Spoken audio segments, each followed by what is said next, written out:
Broke on 2023.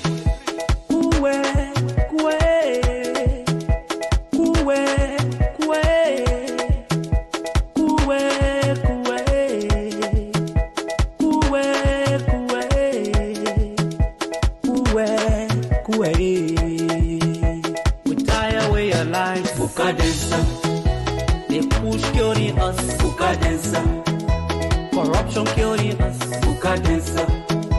you must go away a story, but for they killing us, this people crying, but for they killing us, everybody vote for Baba.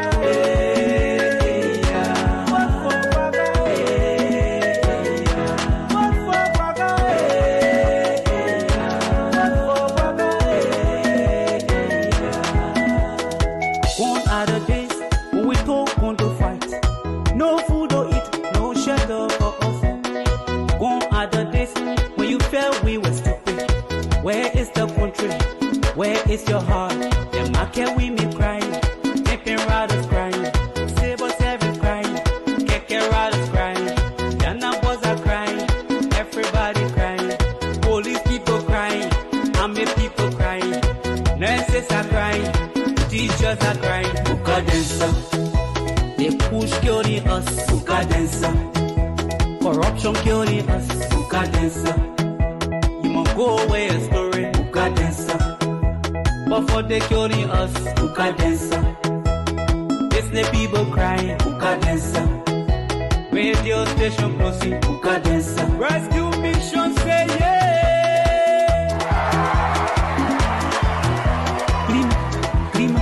Grima.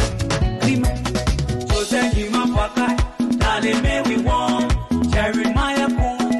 Darling, may we want rescue mission, Liberia choice. Darling, may we want Jeremiah Poon. Darling, may we want rescue mission, Liberia choice. They push killing us, corruption killing us, you must go away a story, but for the kill.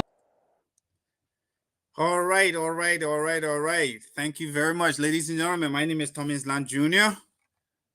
Thanks for joining us tonight. It's going to be epic. It's going to be a very, very wonderful show. We have lots in store for you. It's packed. We're going to have lots of people coming up tonight to join us to discuss post-election in Liberia. We want to say thank you for joining us. Welcome again. We're going to take a short musical break while we get ourselves settled here. But I want to say thank you so much for joining us. Liberia is liberated. It's time to get to work. And who else can do it for us than the man himself, Joseph Yuman Boakai. Man, it was a hard-fought battle, but the will of the people prevailed. Yes. Freed indeed. Free at last. We are free. It's the people crying, where are the three missing boys? Justice for the murder of the thugs. We tired of reading.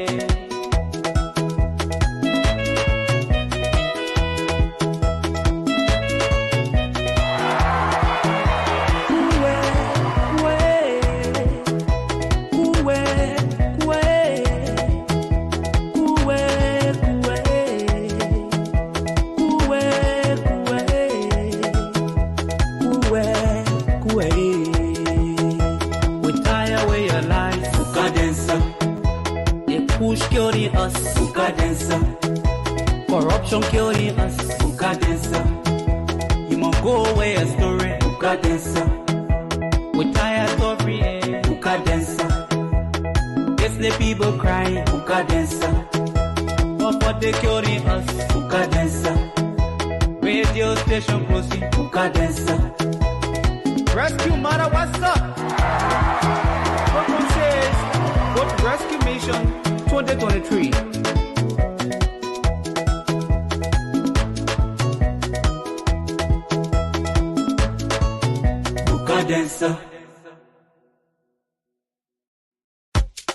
When I beat that trouble. Procon 2023. Kue, kue, kue, kue, kue, kue,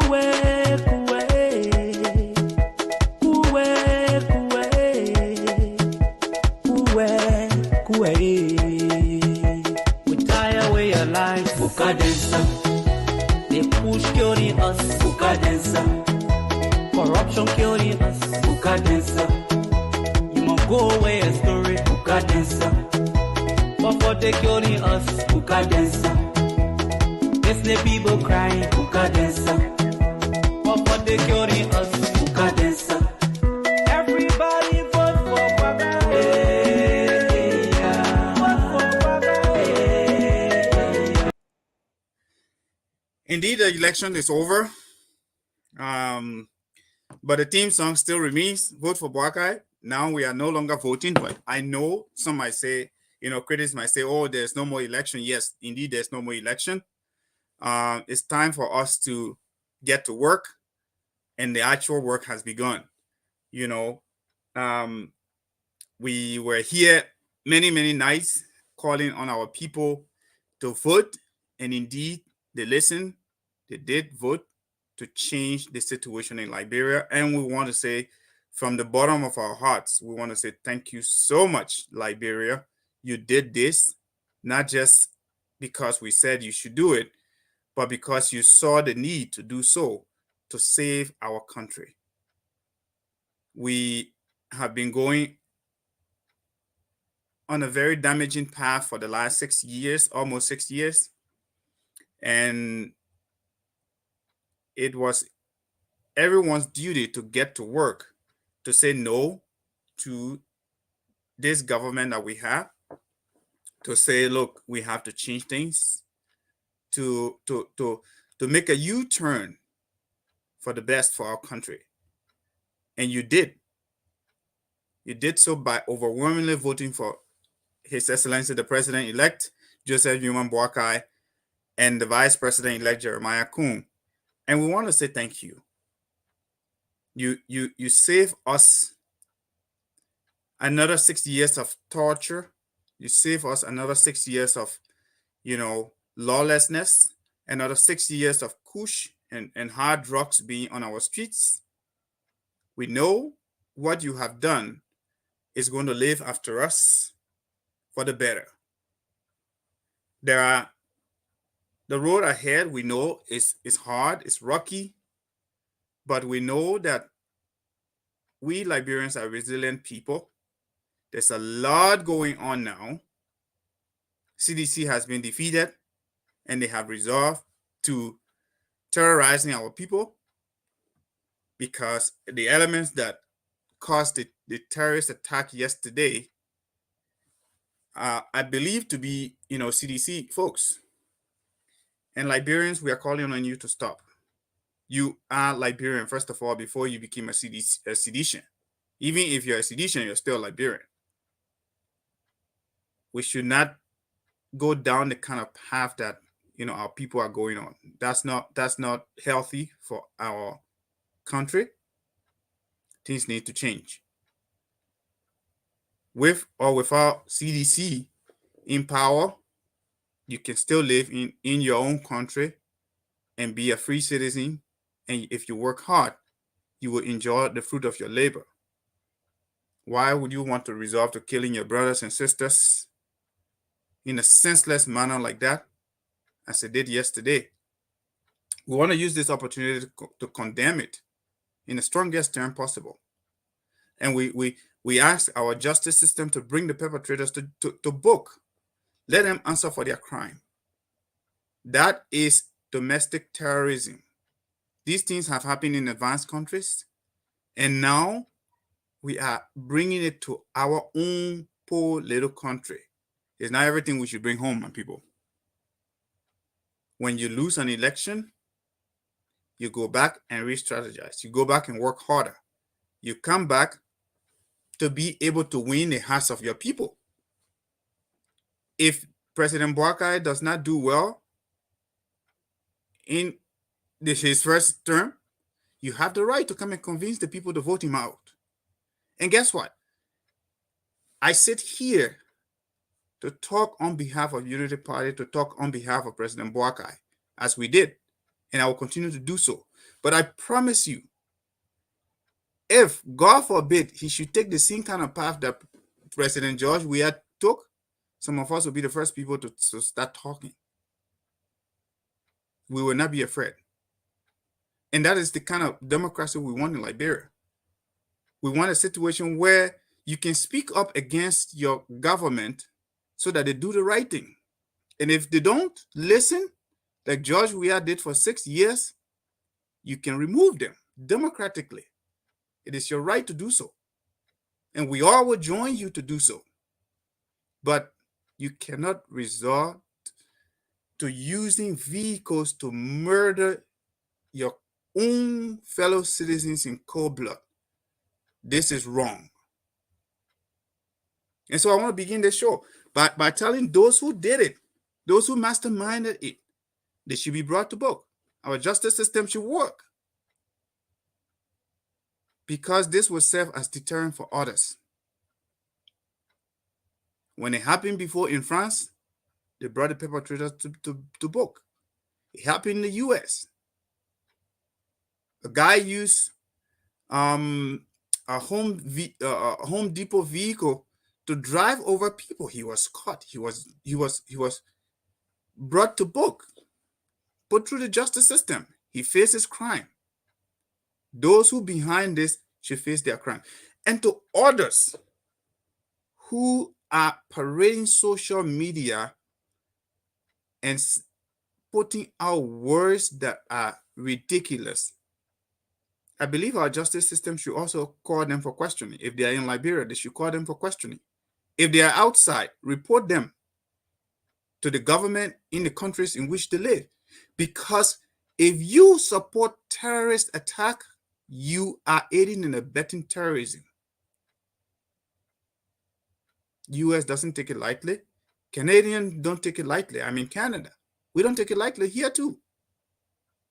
So if you make comments that are in support of terrorist attack, to talk about, Unity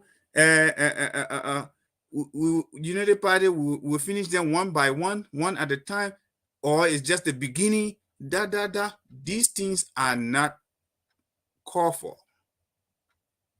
And we are calling on those who are in these acts to desist. In the justice system, if they can go after people in the past for saying they want to buy AK-47, why are they not going after people that are supporting killers, murderers? It needs to stop. It needs to stop. We cannot have a society that will be facing, fear of terrorist attacks. You cannot rule a nation with terror. And we know that the incoming administration is not going to succumb to these things. If you think you will terrorize our people for the next 6 years in order for you to make Liberia ungovernable, you got a big problem for yourselves. Think twice. Liberians are resilient. They're strong. We've been through it, and we will pass through this one again. It will not see the light of day in our country. So whilst we wait for our other panelists to join us, I just thought I should clear that off my chest. There's a lot we have to talk about tonight. There are people in our regime that has been defeated who are also looting their offices. We're going to talk about that tonight once my panelists come into studio. Look, it's laughable, that deputy ministers will be taking stuff from their offices and clean up the whole office as though, it's an apartment that he was living in, and now his rent is over, or he's leaving and has to clean it down to floor mat. But we'll dive into it. We'll listen to our panelists and hear what they have to say about that, you know. And we'll also, when they arrive, I'll hear their views on the terrorist attack that took place in our country. I'll hear their views on the response from our government, the response from our ordinary citizens. I will also talk about it, you know. And Liberians, let me say something quickly to our ordinary Liberians. Look, we have a country that needs to develop. We have to develop our mindsets.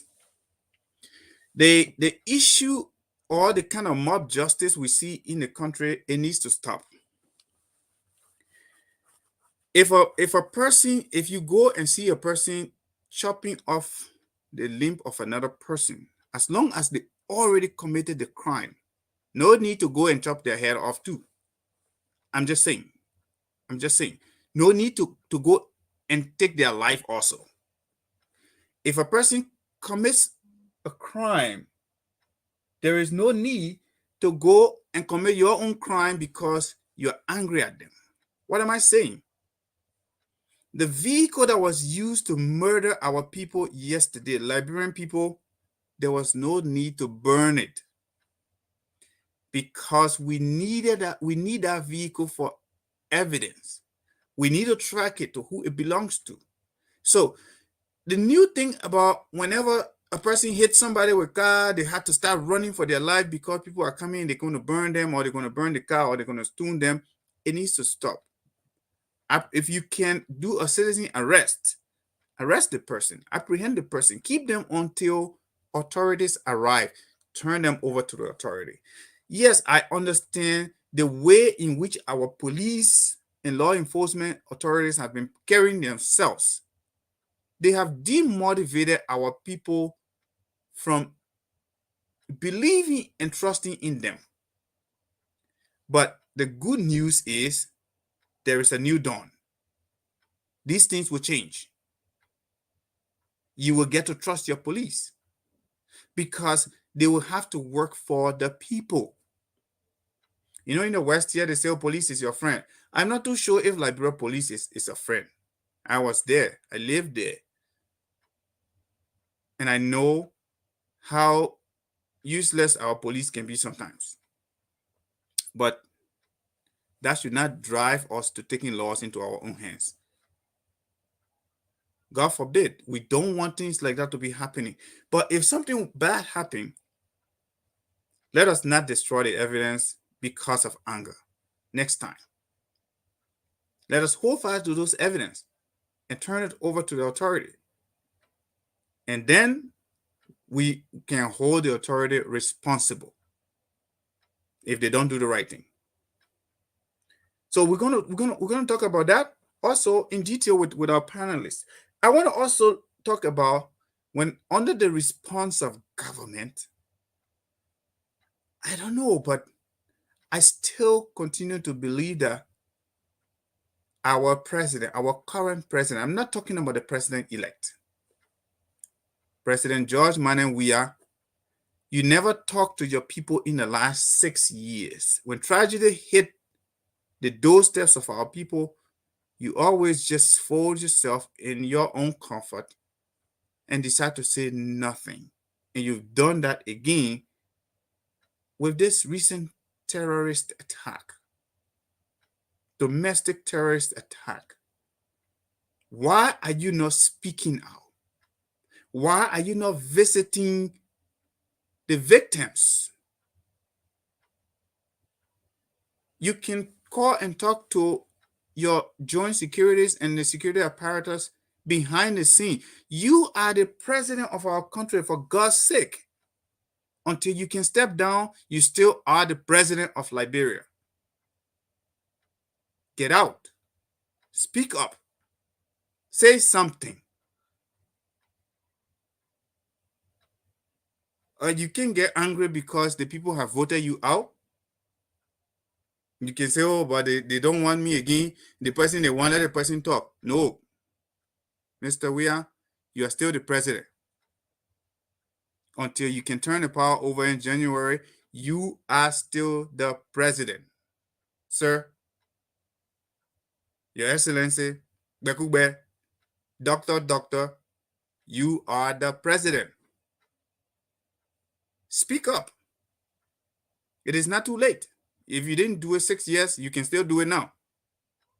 At least the world will remember you and say, oh, on the day that for the first time in Liberia, a homegrown terrorist attack took place, he got out, he spoke.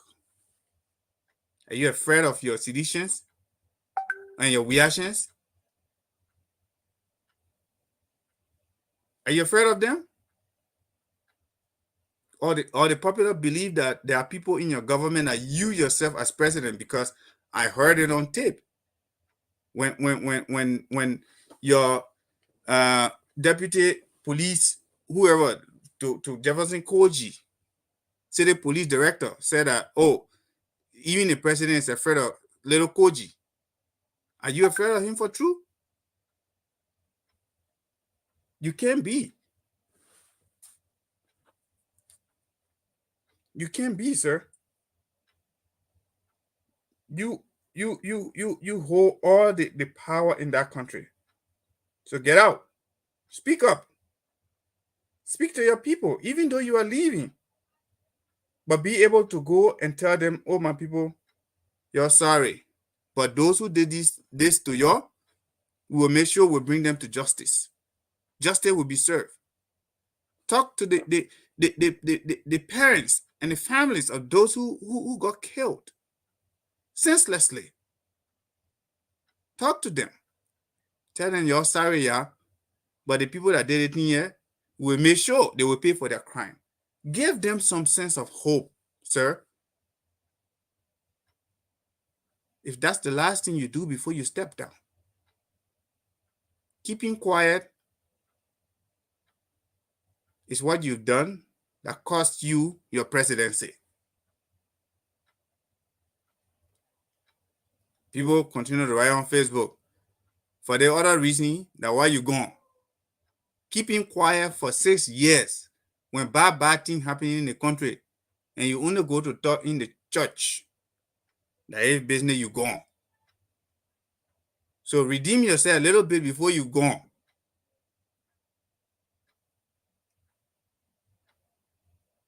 Well, I'll leave it with my panelists when they come. But on the flip side, I saw the president-elect showing leadership today. What my current president should be doing, my president-elect just did it today. He's not yet the president, but he visited the hospital. He spoke to the victims. He's able to talk to their families. Even when the incident occurred yesterday, I expected, Mr. President, you mount the podium and tell the nation this is the first in our history for someone to commit this kind of terror attack. We will make sure that these things don't see the day of light, that those responsible will be brought to justice. You didn't do that last night. The president-elect told his people to go out and speak and said this is what he has heard. He has been briefed about this. He's following it closely. If you didn't have the time, I don't know why you wouldn't have time to do so, but if you were not in the position to do so, that's why you have people around you, Mr. President. You control them. They work at the will and pleasure of you, Your Excellency. Send them out. Whatever hour of the day. You got justice ministers. You got police chiefs. Or must be in the morning before police chief comes and get police report. That's their duty to do it in the morning. But you could have sent someone out last night, sir. But I saw His Excellency, the President-elect, showing those leadership, getting out there, talking to the people. Hope is here now, my fellow Liberians. whatever. You know, the Bible doesn't lie. There's a passage. I'm not a sharp Christian that knows his passage by head, but I know there's a passage that says, whatever the locusts have eaten, the Lord shall replenish it. I'm paraphrasing. So whatever administrative gaps that we've had for 6 years, the Joe Boakai administration is going to fill in those gaps and make things better. There are competent people within the transition team. There are competent people that are going to come on board to lead our country out of the mess that we are in for 6 years now. Thank God Liberian people decided not to make this a 12-year spring. That they decided to nip it one time. Say enough is enough. You know, when you have a child and the charger one in your ear, when you can't sleep. It has to come to a point you say, enough. That's what Liberian people did to Bakube and his surrogates. You get there, you loot everything, and the looting hasn't even ended. Even when you guys are getting out, you're still looting. Why did you guys borrow the $30 million recently? Why? The other deputy minister go and loot everything from your office. And then I see GSA people going there. You walk to the place. You say, oh, I came to see whatever that has been taken out of here, and we're going back to our office to go check our database to know. I'm like, dude, what kind of GSA person? What inventory do you have then? Why didn't you come with your list to get here and say, hey, we know that we gave him 5 pencils before. Are they here? No, they are not there. He's supposed to have an office desk. Where's the desk? It's not here. He's supposed to have a TV. Where's the TV? It's not here. He's supposed to have this. You got to come for it. You can see the empty building. Then you go back to your office and say, oh, okay, that empty building there was supposed to be one TV there. What is wrong with our people? Is it that we just don't know how to do anything at all? Come on. We can do better than that. We can definitely do better than that. So we have to make sure that these things don't continue to thrive in our country. We have to show to the world that indeed we are capable. And not just, continuing to live the kind of way we live. I'm going to play this video to start off with. Let's listen to this one. Ministry took away all government belongings. So, folks, let me say good morning, good afternoon, depending on your location. So, there is the office of the Assistant Minister for Technical Services at the Ministry of Information, Mr. David Coulet. So, before getting here, we got our information that the minister allegedly came here overnight and took all the things that were in the office here. So you see here for yourself. We just got a tip up from some of the employees here, and we'll be speaking with them later on. So here is the office. This is where Assistant Minister for Technical Services at the Ministry of Information used to be. This is the official office. We cannot make our way through the doors because the door is being locked. For those of you can see the flash screen area is gone. No curtain. the office desks and everything. Everything were allegedly taken away. So maybe we can speak with a few of the employees here. Yes. So let me say good morning. What's your name? Good morning. My name is Omar Mayor. Okay. Information. All right. So tell us how you get a tip of how you know that these items were taken from the office of the Assistant Minister for Technical Services. As employee, we came to work the morning, as you can see with our police. We came to work the morning to notice that the office so we called the security guy. We asked him what happened with Mr. Kole's office. And the security guy told us that Kole came here late last night and he opened the office and took everything away. And got everyone all concerned. And we decided to tell and say, no, everything that's in the office, and it belongs to the Laboratory and I've got money. We want an individual to the ball.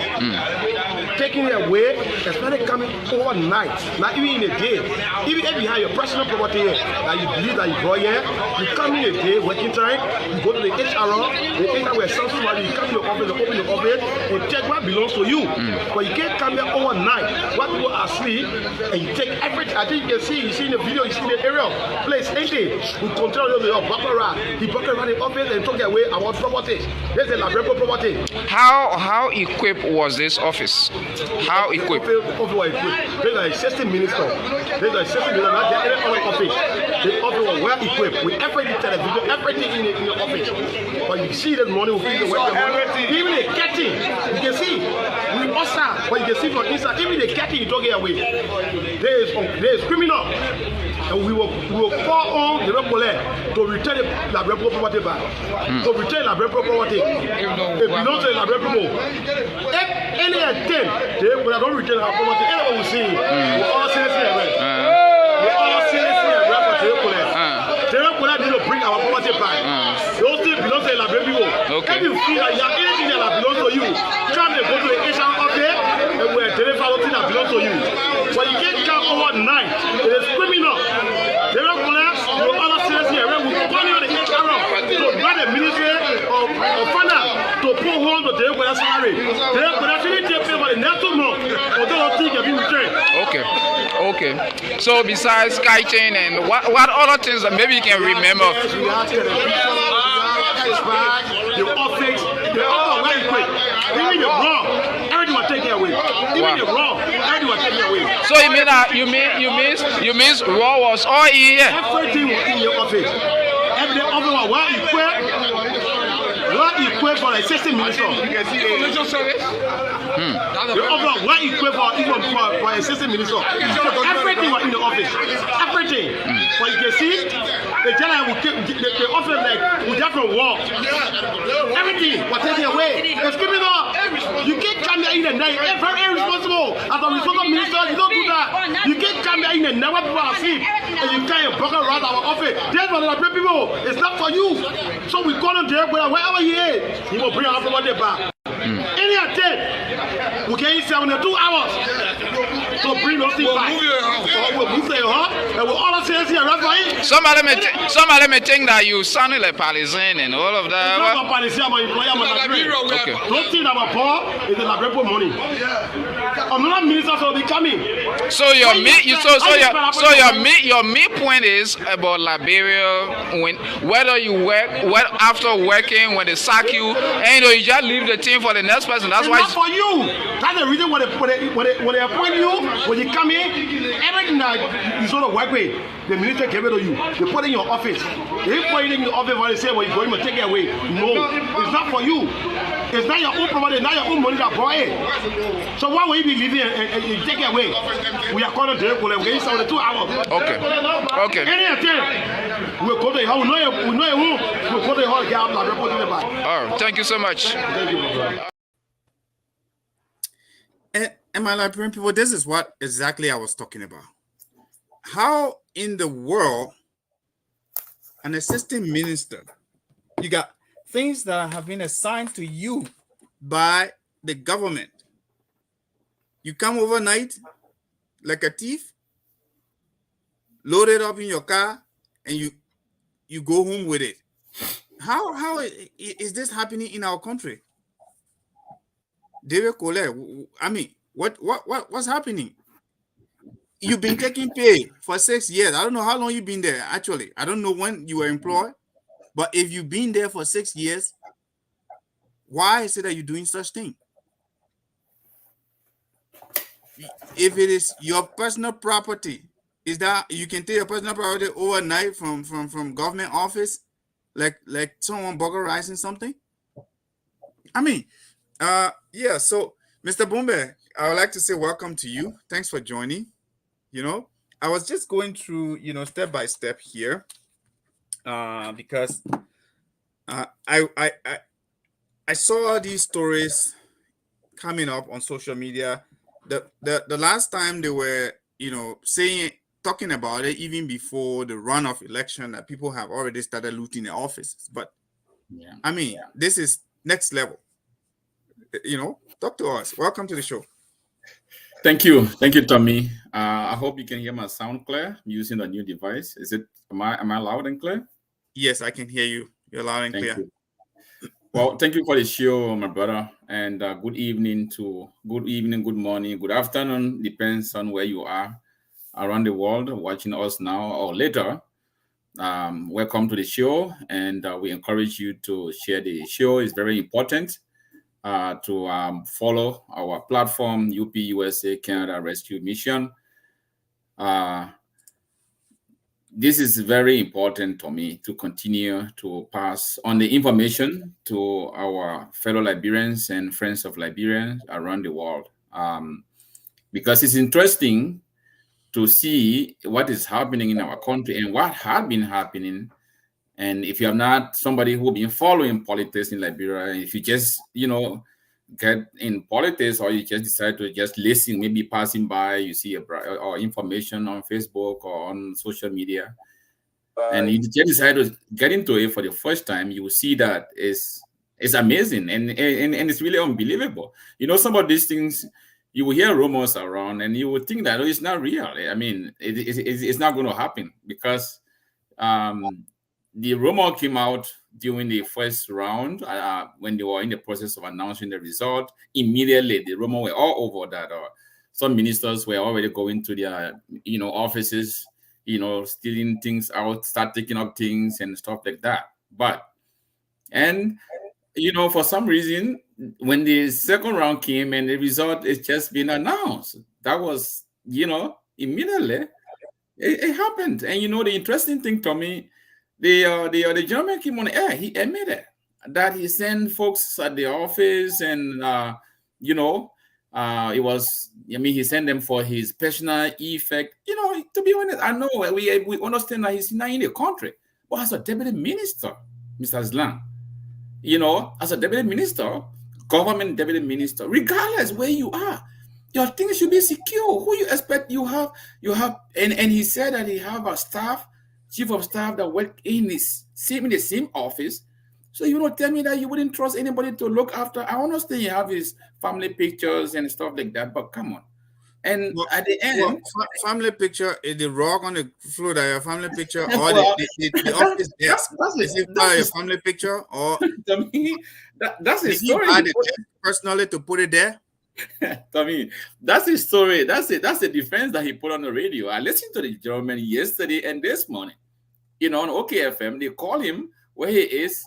In China, according to him, that he's not in the country, so he sent his brother apparently to go and get his personal effects, and such as the frame, his the president picture and the family pictures and stuff like that. So. Yeah, that's why he sent them for. So he admitted. But now when they send the pictures, apparently this morning he called back to extend an apology regarding what had happened with his directive.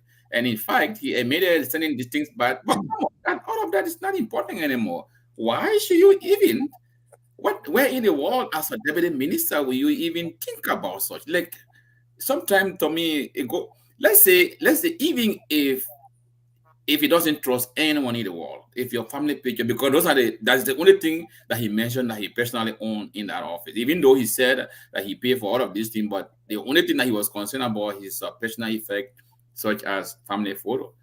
Even if something were to happen to them, This is transition that they will go through inventory. People will be there to sign for everything that will be, taken in the office. Worst case, even if it's not coming back until after transition, this is the ministry, this is government agency, deputy minister. And you know what? For me, I'm not surprised because that's the type of government that they have been running. At the end of the day, they can do whatever they want. Nothing will come out of it. I think to me, but all we can say is that Liberian people should be assured that people that are coming in, none of these things may not barely happen. If it's going to happen, it's going to be like a complete isolation case. So because they will be dealt with, and if any of the government officials will commit such a crime or act, they will pay the full weight of the law.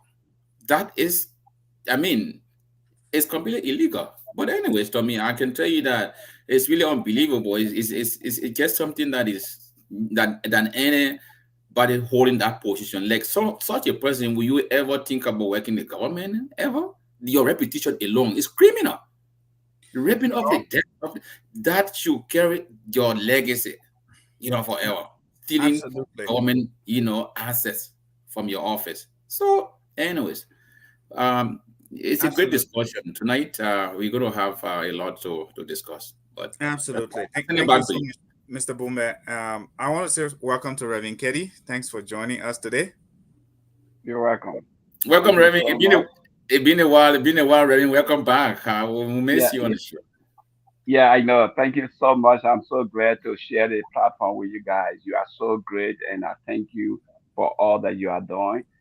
This is just great. And to you, the audience, I think you are awesome. Keep watching. These guys are great, man. Two of you, man. You need to work for CNN. We'll try. We'll try Well, our best. Yeah. thanks for the compliment. Reverend Keddy, since we are still on that,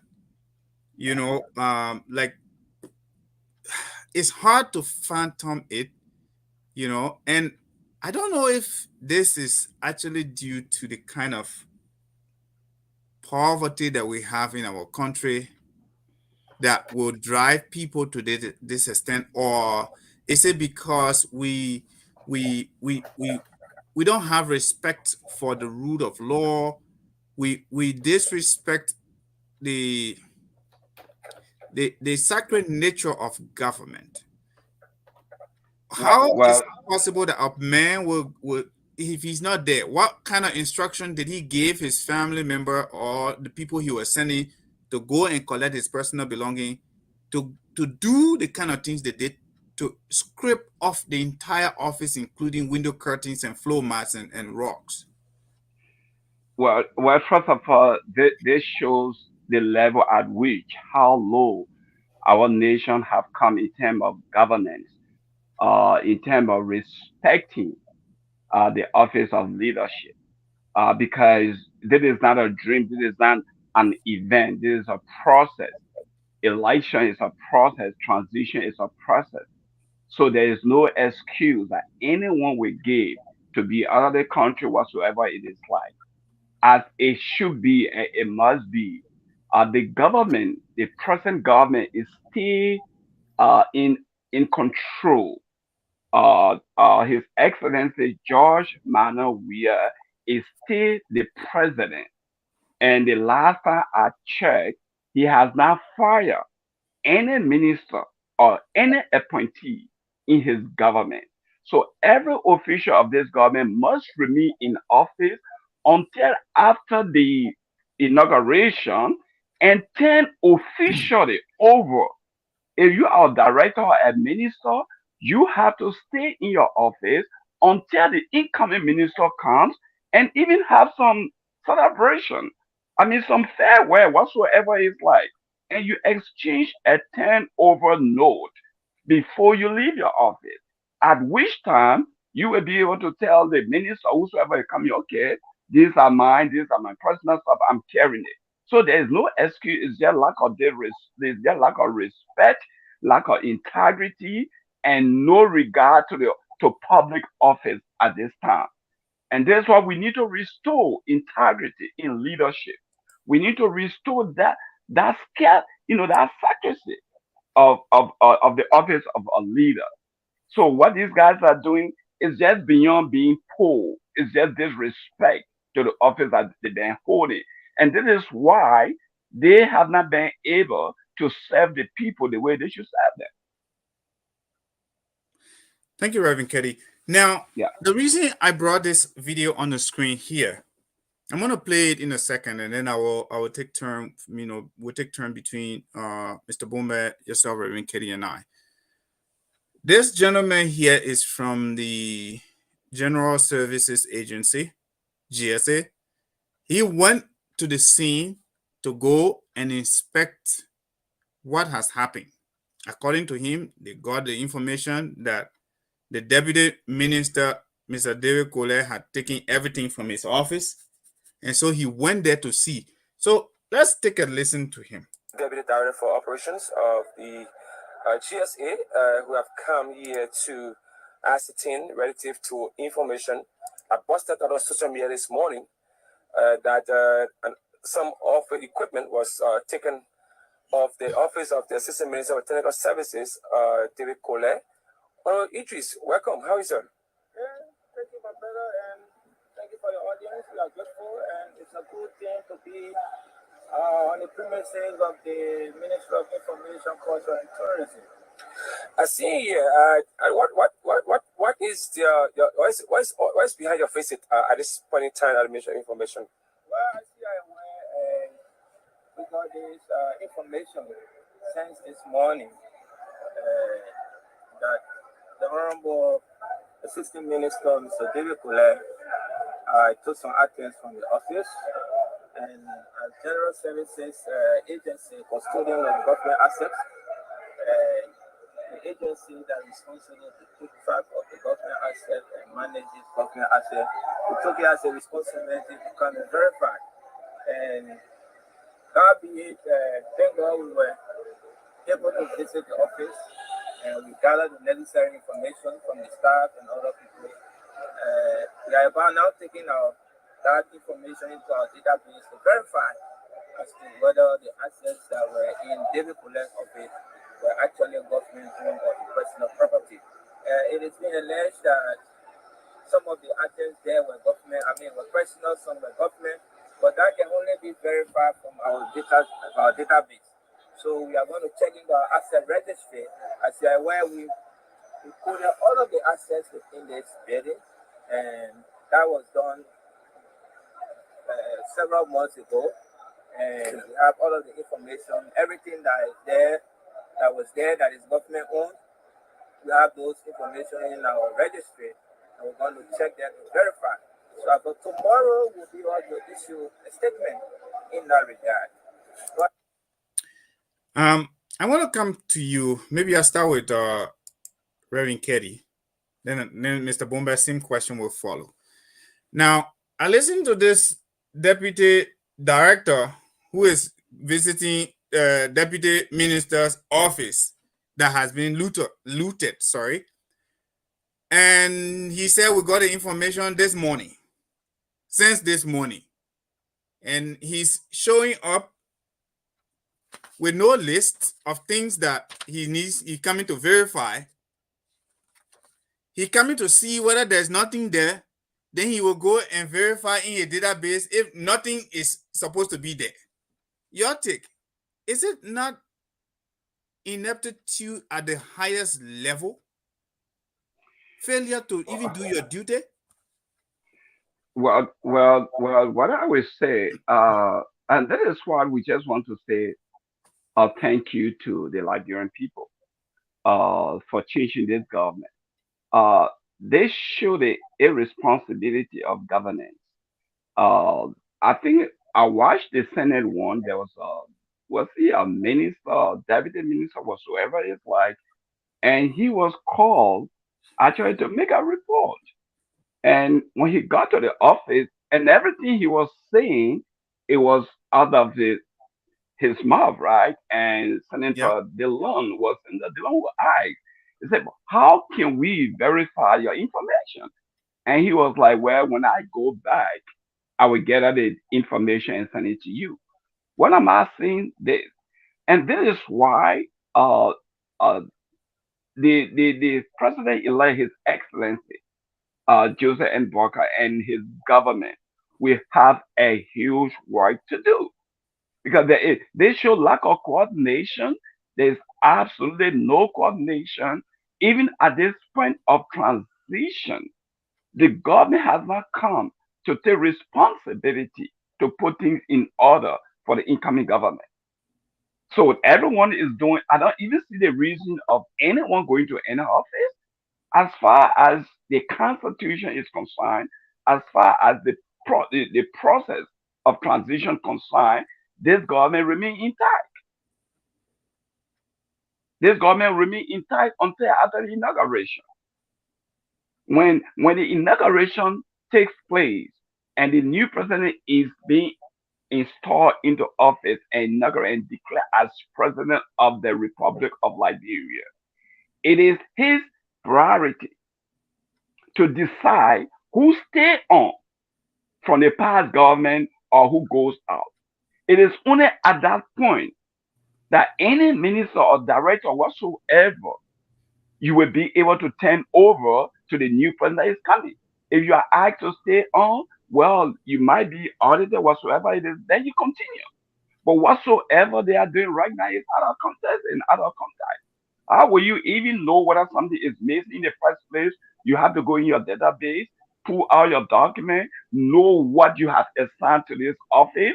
So when you get there, you already know what is what. Take your laptop, take your computer. We are living in the 21st century. We're not living in a world of hard copy documents. You are not dealing with hard copy. Then you have to go back into your office. That is irresponsible. That is why this country is where it is. This is why everything has gone so down. The institution of governance is being destroyed. And this is just a common example that you are seeing from that gentleman. Thank you so much, Reverend Keddy. Says Jaraquina, we want to say welcome to the show. Thanks for joining us tonight. Thank you very much. Thank you for having me. Awesome. So I'm going to come to you shortly, but Mr. Boombe, same question. You know, before maybe I bring Sis Jaraquina in, I'm going to play the video a little more, but you watch this gentleman and he show up, you know, just as Reverend Kelly said, the gentleman that came from Finance Ministry to was he from National Transit Authority? He from GSA going to the Ministry of Information. Yeah, and this one is from GSA, but the fellow you were talking to when DeLong was asking, he was from National Transit Authority, NTA, who showed up and they asked him about things from NTA, and he said, oh, he got to go and come by. And right. That's the same thing this gentleman is doing here. Yeah. Right. Your take on it, Mr. Boombe. Well, you know, welcome our Iron Lady, Jarakuna. Happy to have you here tonight. You know, this is a problem that, and this is where for me, I'm calling on the Transitional and His Excellency, Joseph Nyima Boakai and JKK to really be prepared. We must admit that it's going to be a hard, very difficult task ahead, even though he's fully prepared and he have a great team that are going to be working along. But it's a challenge that is going to be. You know, it's going to be a tax, a heavy tax ahead, and they're going to take iron and heavy hands to really put things in order. Because, for example, you just played a video with, let alone the first person that actually destroyed the things, stole everything out. And the interesting thing is that there's typically no action. Nobody's really saying anything from the higher authority, neither the minister, because it's in your office, it's in your building. As a minister, such a thing has happened. You know, deputy minister, the office has been raked out, and it's not like it was burglarized. You know, send people and clear everything. There's no word, not even a statement from the minister himself to condemn the act or to even mention something, let alone the president, who is seeing all of this. And then they are sending somebody from GSA. I'm not sure what really that he was going to do when the minister and every other staff are supposed to be taking action as to what happened, putting an information for an inquiry.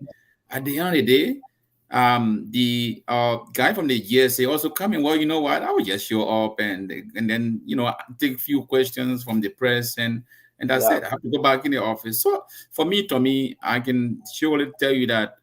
But we can assure Liberian people that this is what this government is going to be inheriting, and it's going to be a heavy tax, letting you know that no record and nobody really cares if they really have something to do, or if it is an important tax that they are really taking or they have been carrying.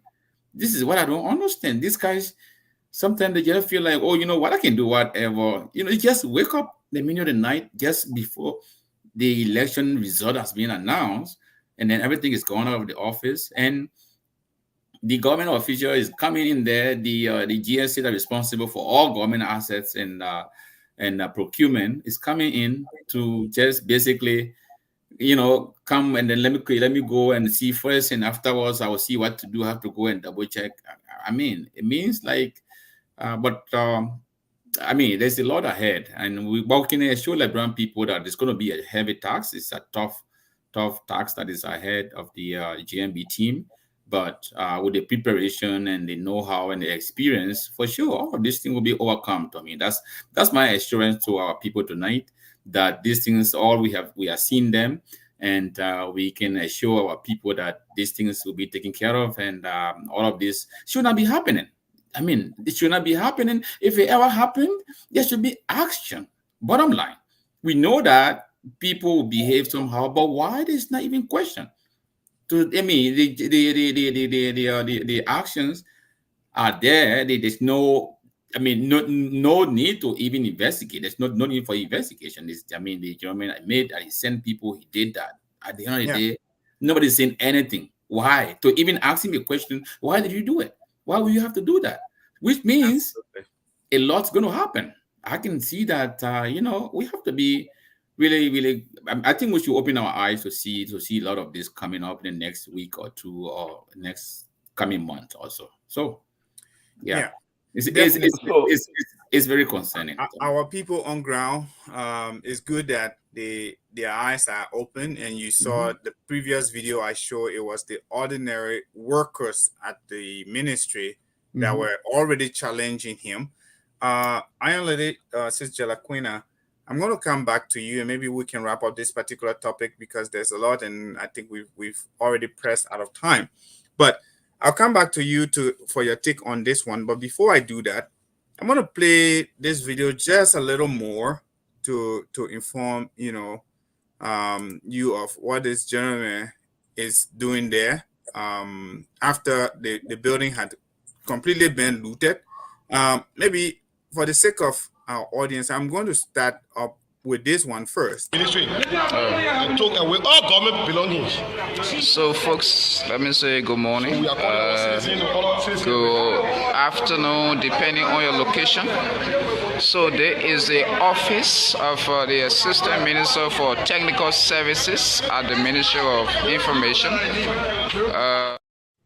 Indeed, that was the footage from an office, and it's looking like they broke the door. Maybe they carried the door and all, and after all of that has happened, and people have documented it in video footage and sent it to you at GSA, then our deputy GSA boss come, and this is where he is. It is a good thing. The guys here were very receptive. Were you given access to the office? Yeah, we're getting access. We went there for Dakose, who is the special assistant to Mr. Poulet. He had gone for lunch. He came by and opened the office. We entered, we took photo, and had some discussion with some guys in the office. So it was a cordial interaction. The guys there were very receptive, very interactive. So, besides Dakose, who are those authorities? Sister Jalaquina, I don't think I even have the courage to continue to play this, but no, I see that if I were this deputy GSA director or whoever this gentleman on my screen is, I would be pissed off seeing this. That I even had to wait for assisting what Dakosa, the assistant to this particular deputy minister, to come from out. Where was he sitting? If they are in the same office and the office has been vandalized like that, where was he sitting? Why is this GSA guy not angry in his spirit that his government is being looted and he's having cordial communication with these people? Talk to me. You know, Tommy, you can never give out what you don't have. I always say this about George Weah, the George Weah-led government. Is a bunch of people that have, when you talk about incompetence and inept at all levels, they are a team. So you having that reaction, you cannot even continue to hear him. But he's actually enjoy hearing himself talking about cordiality, receptive. Are you serious? Who is talking about being receptive when you go an office is practically looted? But all of them doing the looting, Tommy. Yeah. They're all doing the looting. Yeah. He's not in the, it's not like he doesn't know. He is very much aware. That is why you see him with a lackadaisical, behavior, nonchalant about it. It's like, who asking you if you are welcome or you are giving a king's welcome in the office? He's totally not even addressing that. He's not angry because he does not see that this is what George Weah has, from day one. It's like a group of children in a candy store that if you do not monitor, they will eat the candy until their tummy aches. I don't know. That is the most layman way I can put it for our people out there. Absolutely. Yeah. So it's like, oh my God, these are, it's like, the man who never seen electricity. If you shine too much electricity in your eyes, it blinds him. So it's blind leading the blind. And then he wear goggle, this guy. He's even more blind. Let me show you a face. You see what I'm talking about. And look at him. Look at how nonchalant. Look at his body, his demeanor. It means it's like it's not a big deal. Why you all panicking about the office being looted?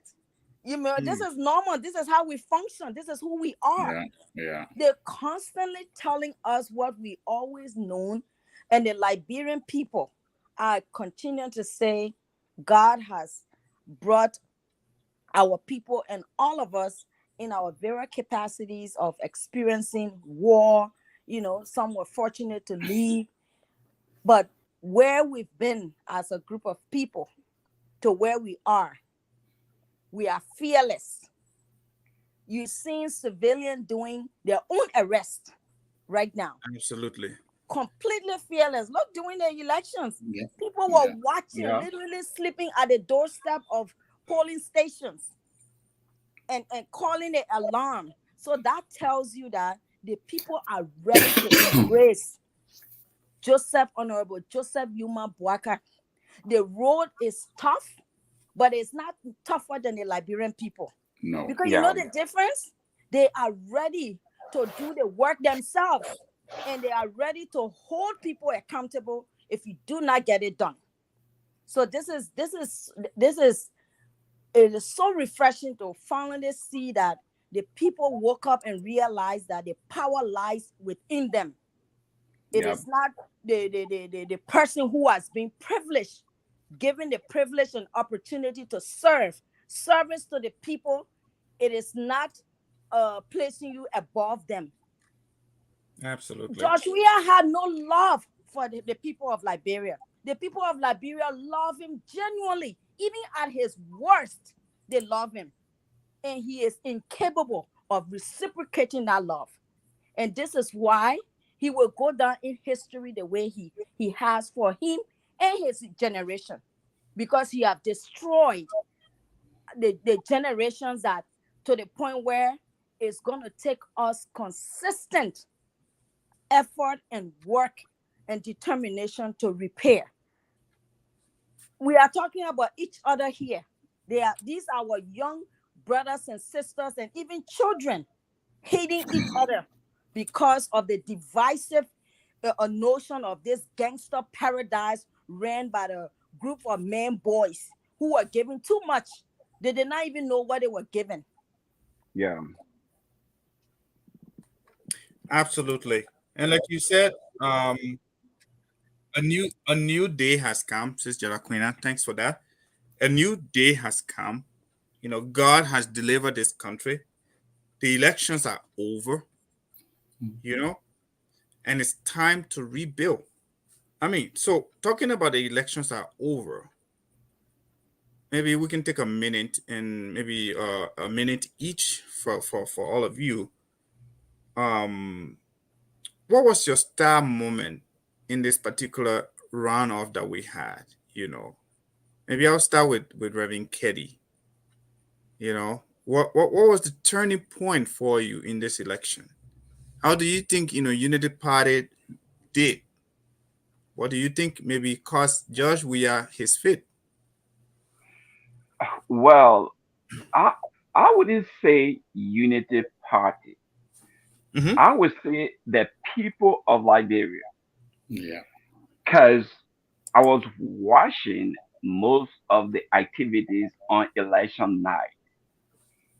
When I saw ordinary Liberians standing up with security who had guns, trying to protect one woman specifically, I don't know which polling station or precinct it was. There was a pickup, white pickup that went to pick up some battle box or whatsoever it is, Old Road. with It was Old five Road men District there. 10. Mhm. Right. And these Liberians stood and said, this car is going nowhere until we know whether it is truly from NEC or it is legally allowed to take these people from here. At that moment, I knew that the Liberians were prepared to give up their life to bring changes. At that moment, I came to realize the resiliency of Liberia. And that was when I said, well, this thing is over for George Weah. Because a- he was still the incumbent. He has all the security on his side. Ordinary Liberians standing up. That was a turning point for me.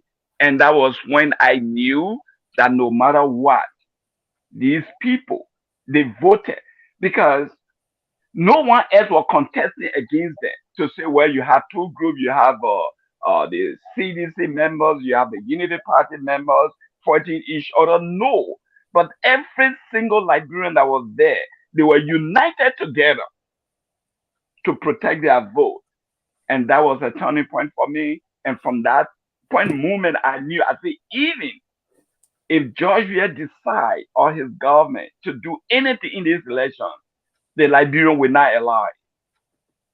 And from that point on, no matter what was happening, I'm like, this thing is gone. The Liberian, they are ready and they're going to take this thing for themselves. So I won't even say about Unity Party.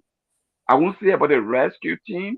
We as leaders of the rescue team, leader of the Unity Party, who are only doing supervision, who are only guarding the Liberian, but they took possession, they took ownership of delivering themselves for the sovereign they have gone through. Like I said it last time, they had so much hope in George Weah when they elected him, but he failed them. He went on the contrary.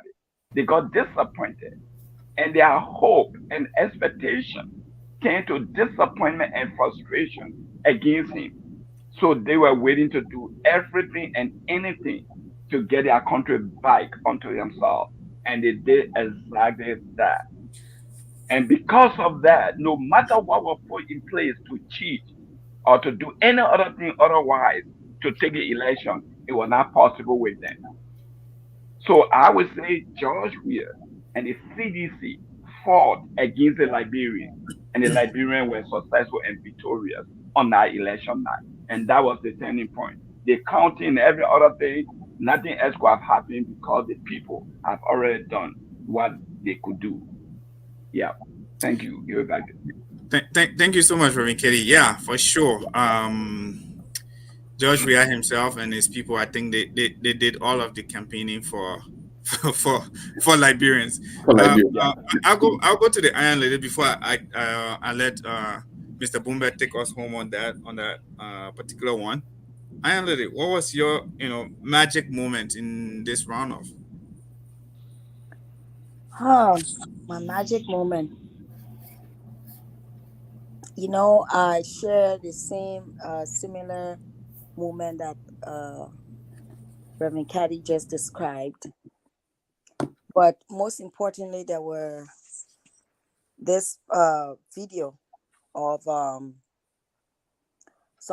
there was somebody apparently from one of the CDC, uh, you know, big person. I don't know what name I'm trying to be really politically. Mm-hmm. The Yes, what I want to hierarchy. say, I can say. But Yeah. one of the CDC big guns Mm-hmm. was sitting in the car, and every voter that came out, they were offering them each $20. And there were a group of UP supporters, obviously, that heard that was happening. So they said, let's go and get our cut. They're going to pay us for voting for JMB. Mm. Like I said earlier, I mean, the stupidity is even they can't even recognize the stupidity, because how do you think that would be efficient? I'm coming out of the polling station, already voted, and you pay me. So that the way they were doing it for them to go encourage other people not to vote for JMB. So other people, it became like payday. They line up, and some recorded. They had a recording. I will find that video. I laughed so hard when I saw that. Mm-hmm. And it's so the boldness of it. And people, they are all younger, like young, like our youth. They were Yeah. making total fun out of this individual sitting there sharing money. But like Reverend Caddy said, those different places that they were watching. Some people decided to sleep. They had a night out at polling stations because they observed some movement. There was another lady who went behind the window because she saw some movement, and these were all ages, totally not even afraid of the dark, or if you had arm or not. That tells you that the people, Yeah. they are ready. It's almost when they say a woman's wrath, or when a woman is fed up, you don't want to stand in front of her. And this is where it's 10 times that and more with where the Liberian people are. That they themselves, they are ready. And nothing can stop them from ensuring that, we are here today because of them. We are here because of that woman, that child, that older man, everyone that had a $5 or $2 liberty and made a t-shirt, their own t-shirt to Yeah. go. It's not unity party. This, I kept saying, I see you cannot silence the masses, and this is a movement totally beyond the unity party. Yeah. Thank you. Thank you, Jarakuna. It's amazing to continue reflecting on our election. My co-host here is stepping out for a moment, and I'll be in charge, and we all can chip in with our thought. But what I think about what happened over the election is that, for me, I will expand on Reverend Kelly, and of course the chair lady, vice chair lady, thought here. So, My Mr. Bumber, before I step out quickly, maybe let me give my thoughts on that, and then Yes. then you can take over, and then No problem. after the election thingy, you can talk about the unfortunate incidents from yesterday, you know, and the response from the current administration and the response from the president elect. Also, you guys can talk about that. Whilst I step out quickly to be back, but I mean, just to add a little bit of humor to the kind of tough situation that we went through with the election, tough in a good way. You know, our people were there fighting tooth and nail under the cover of darkness, chasing some of the I heard, you know, from Mr. Fellow how they chase Mr. Nukwe out of Magibi all the way till he ran for his life to get out of Magibi, you know, and he entered Bond before the children came back after him. So under the cover of darkness, people were fighting real war. But you know, on the little human side, when I saw all the Buka then joining themselves to go in one corner, that was my turning moment. You know, the Buka or the Baple or the crayfish, the Duka, all of them, they packed themselves in one box. I knew that it's over for George Weah, for me, personally. Yeah. When I saw them, they would be talking, oh, the Pape O. We now know the Pape O. Liberian people already said they agree. CBC preached this thing for 5 years. That old man, he coming down. That's Sleepy it. Joe. Yeah. He's sleeping. He can't wake up. Can't wake up. You think if I'm gonna say the old man walking Pokoyakpo? Yeah. 2 years ago, that man walking Pokoyakpo like a turtle. Now the turtle has come. The turtle is at the door of the executive mansion. Then you say, I know it. Yeah. The turtle came from Lofa Kante. Walking Pokolokpo.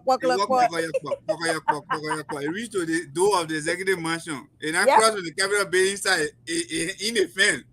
He said, "I can clean all of them go pack their set aside in one building. They decorate it like it was a zoo bush. All the color you think about, they put it inside there. My one man platform here was even looking better than it. I knew that it was over. And that is how you defeat people at their own game. The Unity Party and the Liberian people, they work They defeated these people at their own game with all the money. 50 million. 50 million plus. Yeah. For election. For one small election. Yeah. They couldn't spend our 50 million on good thing in the last 6 years. They spend it on election. They give it to our people in Liberia. I learned that they were giving $20,000 US to representatives who failed to be elected in the constituencies they ran in. Yeah. But they were dishing out $20,000 to each of them to go and convince the people that couldn't vote for them. Yeah. What kind of sense is in it? Yep. But you know, desperation. When Monkey won that, it can't hear whistle. The people blew the whistle, Liberian people blew it for 5 years. Papa changed the modus operandi. Mr. Weah changed it.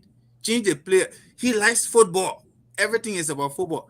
You had the people on the field. For half finio, change the people. You say no. 70th minute, change them. No. 90th minute. Yeah. In the 90th minute, in between elections, Finabono then are linked to drugs. Yes. You still took them with you. Chief of protocol. Yeah. In America. What are you telling the Liberian people? They don't matter. And when they vote against you, you say they're angry. Yes, they are angry. Yeah. So that was my turning point. When all the buka then and the crab then, the duka crab and the buka fish, they put their set. Some people went and get hair, they joined there. I knew it was over. Yeah. But I don't want to see the people when they get hair on their head. That we mean. You can't. But I'll be back. So you guys carry on the show. I'll be right back. No problem, Tommy. We'll be here. And I mean, we'll continue with the show, like Tommy said.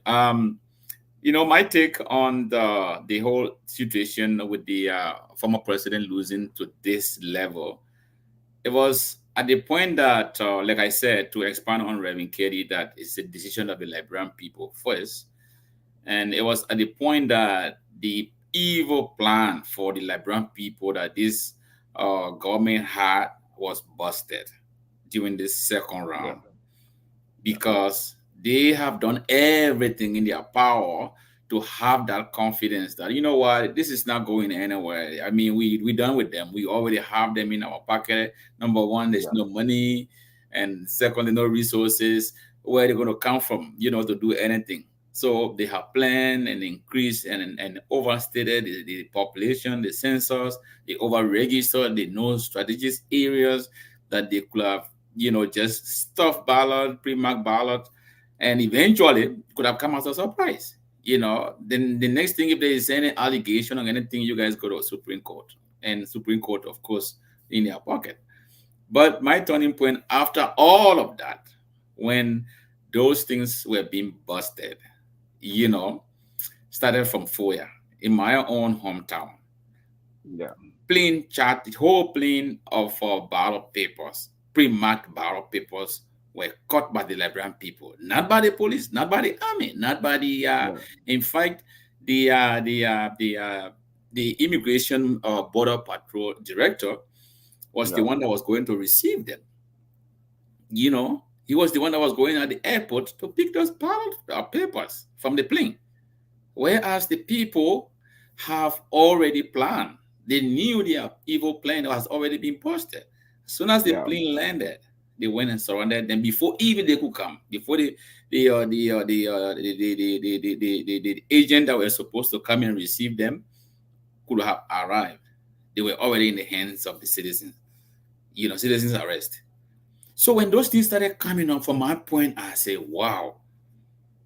Then this is all over, because those were the strategic plan that they had when that plane was busted with those ballot paper. And this is how they planned it. It's a part of FOIA district, and that's why the controversy is still coming up that the FOIA citizens did not vote for JMB. There is a part of the district that's strategically against JMB from day one. And that is where, first of all, they don't have much population, but even the registration, they overstated the numbers there. Those are all plans. So they overstated the numbers there, so they have reason. Even the first round, that's how the numbers came up from that particular portion of the district. So the plan was to have shipped all of these things there, eventually find a way to have stuffed them in the in the ballot boxes. Then in Niba, there was a report there that there were some guys walking around the building of the election, where the election was has been held, because they had these ballot boxes in the schools, classrooms that had the Columbus. So there was individual passing at the back of those schools. When someone person entered to go and catch their ballot, because it's a secret ballot, they passed these ballots to the back of the building and just collect them. And there were individuals running behind, and they caught some of them doing that. So there was so much happening, you couldn't believe. That's why that was the reason that the report came up in with NEC, with the election commission, that they will have to rerun some of the district. Those are things. That's why some of the places they have more ballot than the registered voters in some of those, because that was what exactly. But if they have had enough, at the end of the day, they will have tell us to go to the Supreme Court. But so my moment was when Liberian people said, no, you know what, enough is enough. And of course, the instant that you mentioned, when they are going with, whenever the Liberian people see any unusual movement, they say, oh, can't chaos. But we're not leaving. We'll have to monitor this. This is where, and this is a typical example. Today I was in the office with Nigerians. Like I said before, most of my colleagues in the office are Nigerians, and they were shouting, and then they congratulated me, say, Thomas, you being on this meeting, you come in the office, you are on the phone, I could hear you going back and forth. What happened? They say you guys are blessed. I said, well, we are blessed first, but our people stood up. Sometimes you can be blessed. If you don't take advantage, if you don't grab your blessing, guess what? They slip away. So our people did not just sit there and let the blessing fall down while they are sleeping. No, So I definitely agree that the Liberian people decided that enough is enough. For I mean during this election. So, and it's a typical lesson for any other leader, any other. Look at the amount of representatives and the senators that were voted out. Yeah. During this election, it's a message Liberian people are given, and that will comes down to whoever now will be getting into office, whoever has been elected to do what you have to do for the Liberian people. If not, money cannot. I mean, money will no longer keep you there if you don't do the work for the Liberian people. The next round you are out. Yeah. So it is obvious nowadays that Liberian people are getting to know what they want, are getting to decide eventually what they want is what they should get. Not that, not for anyone coming from anywhere because you think that you have the authority or you have the money or you have the police, on your side, that you would just come and put anything in their hand for them to take it along. No, Liberian people have resolved to know what they want, and whatever they want, they will definitely get it. So, on that note, we'll continue with the discussion, but let's talk about transition. After having all of this, Reving, I want to start with you. What do you foresee coming up next couple of weeks? And there's a serious meeting going on happening tomorrow, being scheduled with the president we are and the His Excellency JNB and then JKK to discuss the transitional process in the country. So tell me or tell our audience on what do you foresee happening in that meeting, and moving forward after that meeting, how do you see what will you picture the transition process going, Revin? So this is a difficult time for both the outgoing government and the incoming government. But one good thing I would say this though, and I give that credit to His Excellency the President George Manawia. Uh, he is seeing the pathway for him got narrow, narrow, and got close, and he decided to give it up and do what is right, so that he will not lose all the respect, considering him knowing that he has a lot of contact and connection and attachment Yeah. on his side with the international community as an old footballer whatsoever. He will need to travel whatsoever it is like. So when he realized that the Liberian people have given up on him, he gave it up. And because of that, he is trying to do the right thing Yeah. against the will of his followers. Yes. He has followed the Constitution. He has used his executive order to institute a transitional team, which I thought is a great thing that he has done. He followed the Constitution, the 48 hours period. He has made the proclamation and established his side of the team. Yeah. And hopefully, as we speak, His Excellency, the President-elect, Joseph Mbaka, is setting up his team, which he might likely, because that's the schedule, announced tomorrow. And we are hoping and we believe in him that he will put people, the right people together, because it's going to be tough. The leadership, the outgoing leadership, they have done a lot of things, bad Yeah. governance. They have abused public resources. They've just not done what is right.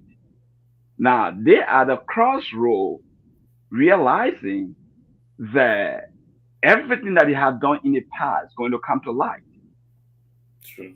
during a transitional period, because we're going to have every meeting together, which will be chaired by both the outgoing president and the president elect. So there's going to be, I see some hostility from the side of the outgoing officials. I see the side where they will create the atmosphere of chaos, of argument. They will try to put that fire into the transition that nothing will be done in order, despite the President, His Excellency George Manner, we have given the order.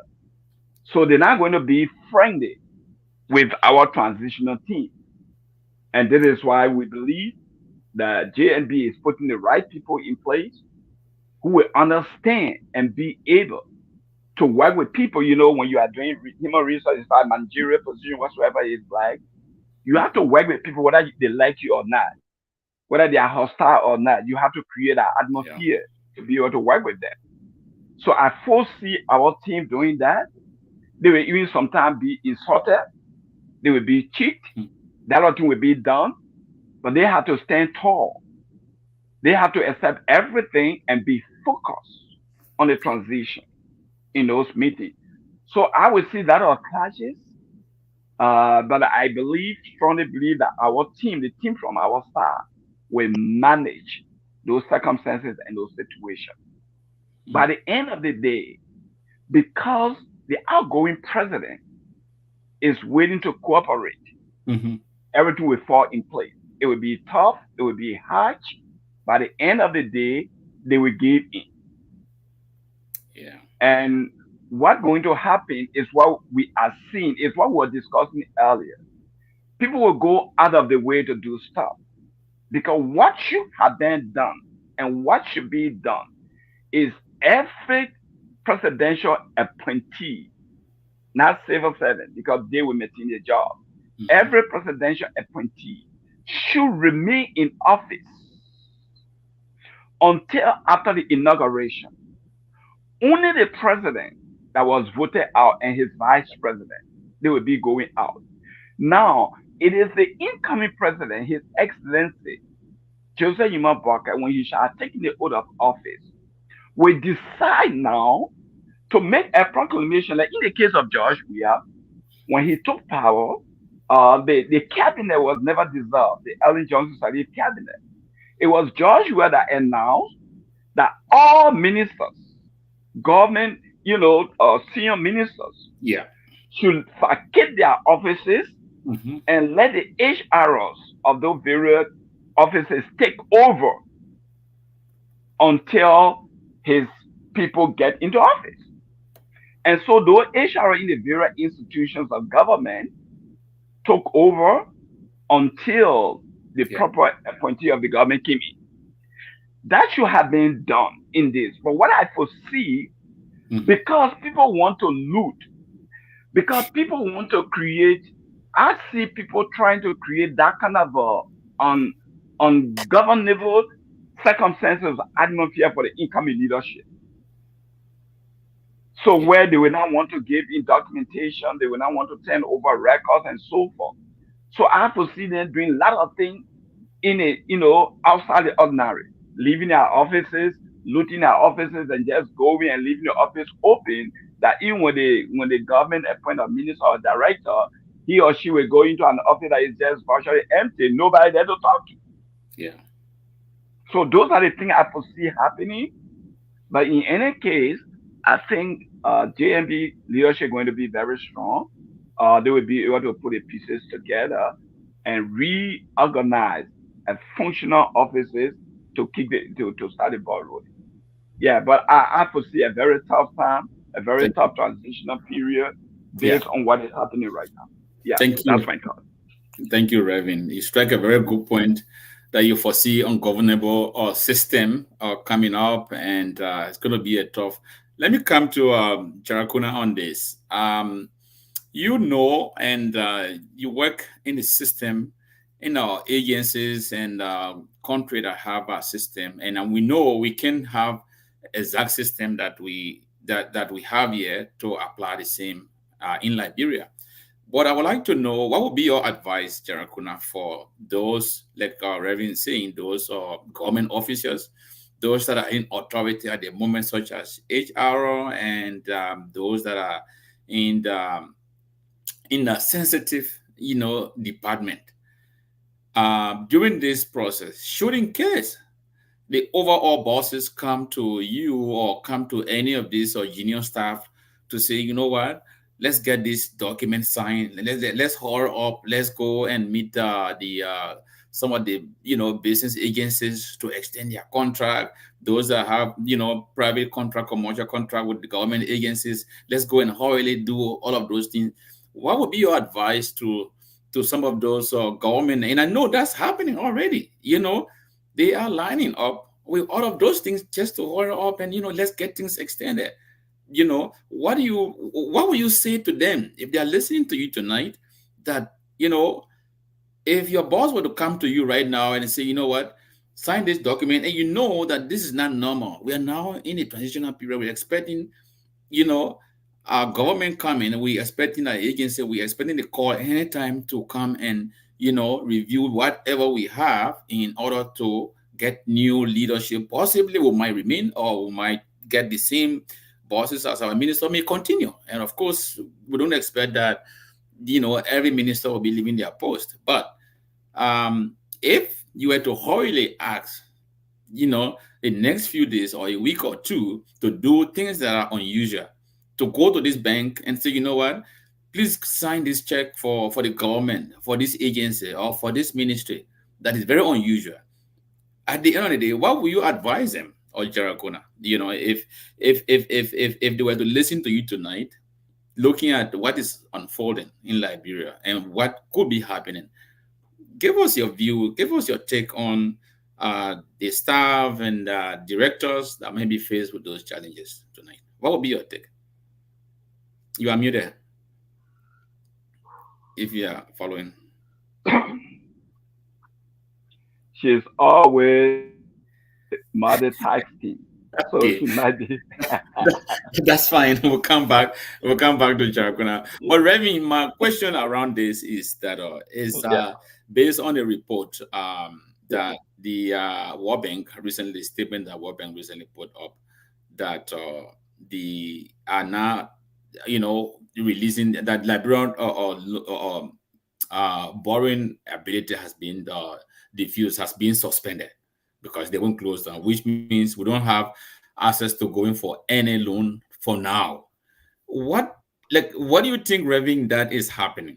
Why is it in the let's say, is it in the interest of Liberian government, or is it something that's going to play against us? Because some people are, people are a bit concerned. Why is it that World Bank is doing this? We just had an election, all of a sudden, they turned the key on us. That, what, please hold up to your key for now. I'm not sure why. I'm not speaking for World Bank, but you are very experienced in government agencies. If that, with what is happening, my head, I have a take on this, but let me hear from you, Revin. Why would World Bank really come up with this key at this point in time to just close the door on Liberia for not going for any money right now? So you see, responsible institutions and leaders have a way of doing stuff to protect other stuff that you don't know. For example, recently, there are a lot of students that are coming into Canada, international students. Yeah. And the government actually relaxed a regulation because students are not allowed to work full time. Yeah. They work part time.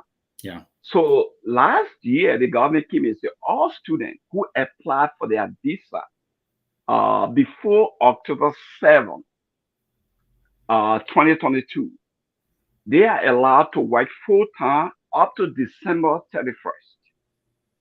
But if you apply after October 7th, of course, you are not in our bracket. So you cannot do full time. So recently, normally when the peak time is coming, we do a lot of employment. So at Amazon, we have a new facility in London. So we were recruiting. And so our manager told us, okay, this is what we're going to do. Because about 95% of those who were recruiting, they were students. Wow. And most of those students, they apply before October 7th. They are allowed to work up to December. But the question we're facing now, if we employ these guys up to December, in November, they have only 2 months. Yeah. And they will have to be terminated which Right. it costs a lot of money, To and look for we have new. to do new employment. Yeah. Yeah. So we do not have the legal right to stop them from not being employed. So, so we put a system in place to not allow these guys to be employed, but also not rejecting them. So what were we doing? Okay, so if we are hiring a student, we ask you, okay, when you apply, or I applied before October 7th, most of them are saying because they are communicating with each other. Yeah. And then we process them, though they are qualified, and we go like, okay, while it is true, you are qualified to work up to December. But this contract extends beyond December. It's January 20 or Yeah. January 6th. So we make all the contract up to in January. So we say we cannot employ you because at December 31st, your contract ends. And Yeah. I mean your qualification, your legal permission to work full time, it ends in December 31st. But the Right. contract for you to work for Amazon extends into 2024 January 20th. So you have 20 more days. So definitely we cannot hire you Right. because your permission do not extend to January 20th. Yes. So we have that legal right. If we deny them, they can take the company to anywhere and say, well, we were denied, we were Yes. you know, Based like on my this and this. status. Yeah. Yeah. So based on that, we were able to reduce the amount of students we are going to employ at this short term. So bring it into what the World Bank is doing. Yeah. They realize the irresponsible expenses that this government was making. Oh. Their Yes. lack of financial management. Yeah. And they know like what is happening now. I don't have all the information, but there are a lot of institutions in Liberia that are employing old employees with new labor, outdated now labor, but increasing their salary. And they bring in new people, employing them. And we don't have any authority to stop them.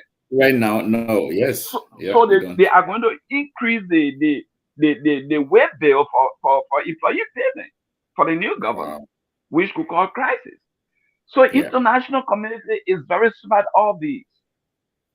So this is one of the reasons, and take it from me, right after inauguration, they will start opening conditions to relax all those stuff, to open way and open a path for the government to get income because the government can survive without those income. So I think that was a good thing for the incoming government. It was a good strategy because had they not done that, this government will use this short period, borrow more money, use that money personally, take it away and do a lot of other things. So my take, I think it was good and it's at the advantage of the incoming government. Thank you, Revin.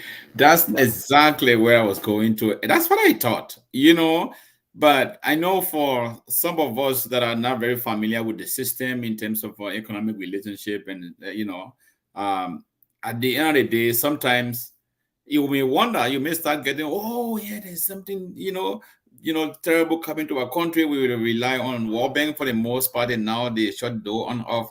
So you're definitely right. You have it. Because who knows? There's a report that the government even went to it was on Spoon the other day. They displayed document, a loan that they went at the bank to go sign up for. About 300,000 or so. I think 2 million or something like that. The interest alone is about 300,000 based on the amount that they took from the bank. And what they put on this document on this loan, and it said it says election expenses, expenditures. So from what you are just saying, just click into my mind that yes, World Bank knows that it's just been an election. So the old guys that are going to be going there, or it's possible that they might be going to their account again, be borrowing money here and there. But for now, because they are already irresponsible in financial management. Yeah. So they know there's something genuine coming, and these are some of the things that we're talking about. At the end of the day, the international community, they are very smart. They know that eventually new government is going to need money, and they have been monitoring, they've been following, they've been going through, every single bit of information that this government has been going through. So at the end of the day, they are watching, they're keeping eye, they're tracking every single information.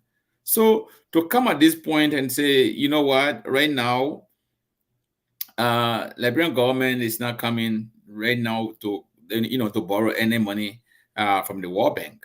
So if there's anything that you need so urgently, you might have to find other sources. But they know, I can assure you, Reverend, from what you are saying, from your great analysis, it's a clear indication that as soon as the government get in office, they're going to lift that ban. They're going to lift that, temporary ban. So What they would like to do, when the new government is take put in over. place, Yes. yeah, they're going to show a workable, very light condition for the government to meet in order to open up the borrowing, advantage. That's what they're going to do. So the World Bank, will come up with sort of a memorandum of understanding how the Yeah, workable, like what criteria, which areas, and if they are giving any money, where should they be spent and stuff like that. Because World Bank is good at that. They wouldn't just throw right, money in the air. You have to come up right, with your plan, your proposal, and they do all the need assessment before releasing right. the fund. That's Yeah, a good point, Revin. So yeah. thank you for your analysis on that. Um, Let's talk about, and this is really, really daring to me. Let's talk about the report from yesterday with the loss of three Unity Party partisans that were celebrating the victory of the Honorable JMB after he was announced as a winner for this round of election. You know, the incident that occurred at the party, headquarters. Again, it's still under investigation. Final report has not come up. If there's going to be any, maybe it'll be made by the next government, because I'm saying this because of the current government have not given any report on any tragedies, anything that have happened in the country in terms of major incidents. So what do we expect from this government? Most likely nothing. And up to now, we don't have any indication. It's just based on rumors. Police are saying it's an accident. It was not something that was, pre-planned. But there are records, there are videos that showing that this is an intentional act. Revin, Yeah. looking at the young people, looking at the people of Liberia, going through this, when you have done nothing basically out of your own joy, out of your right, out of what you believe in, out of your celebration, at the end of the day, you find yourself in this situation. Speak to our people tonight regarding this. What these people are going through tonight, like why should these things be happening in our country all of a sudden, unnecessary? Tell me, Revin, what your Well, take on this?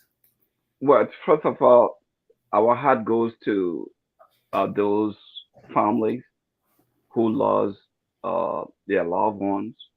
We've learned that about three of the three persons have Three, died yeah, three at confirmed this dead. point. It's saddening to us at this time. Our heart goes to them. We extend our deepest sympathy and we pray that God will comfort and strengthen them at this point of time.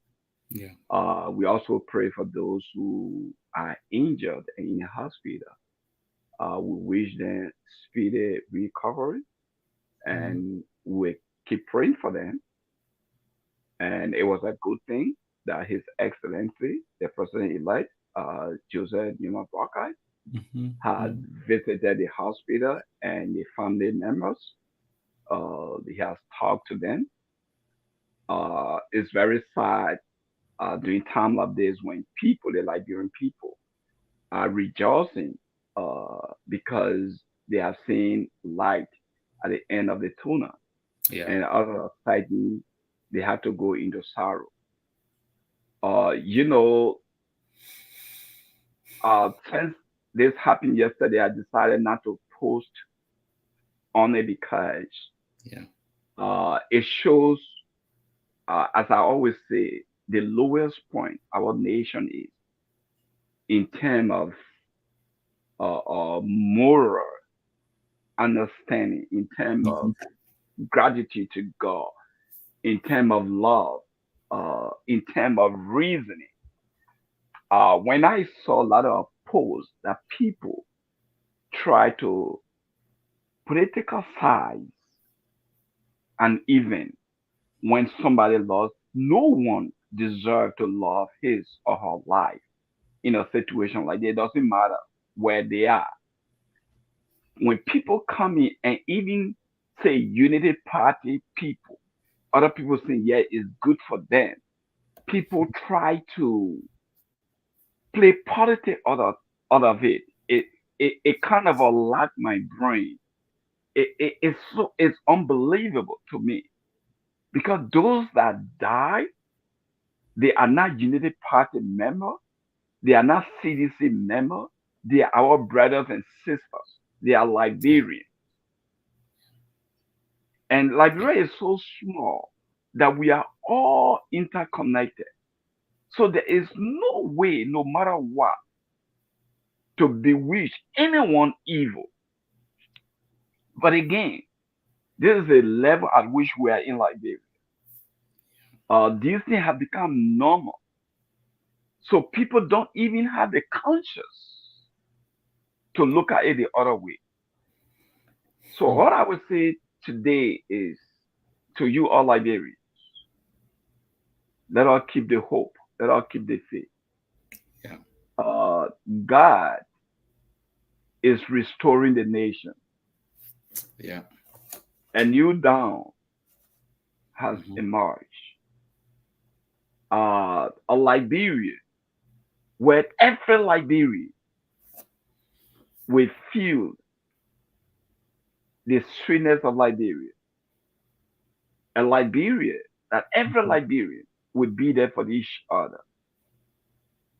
A Liberia that will not be sectionally, where if you belong to a certain section of the society, no matter what happened to you, nobody cares.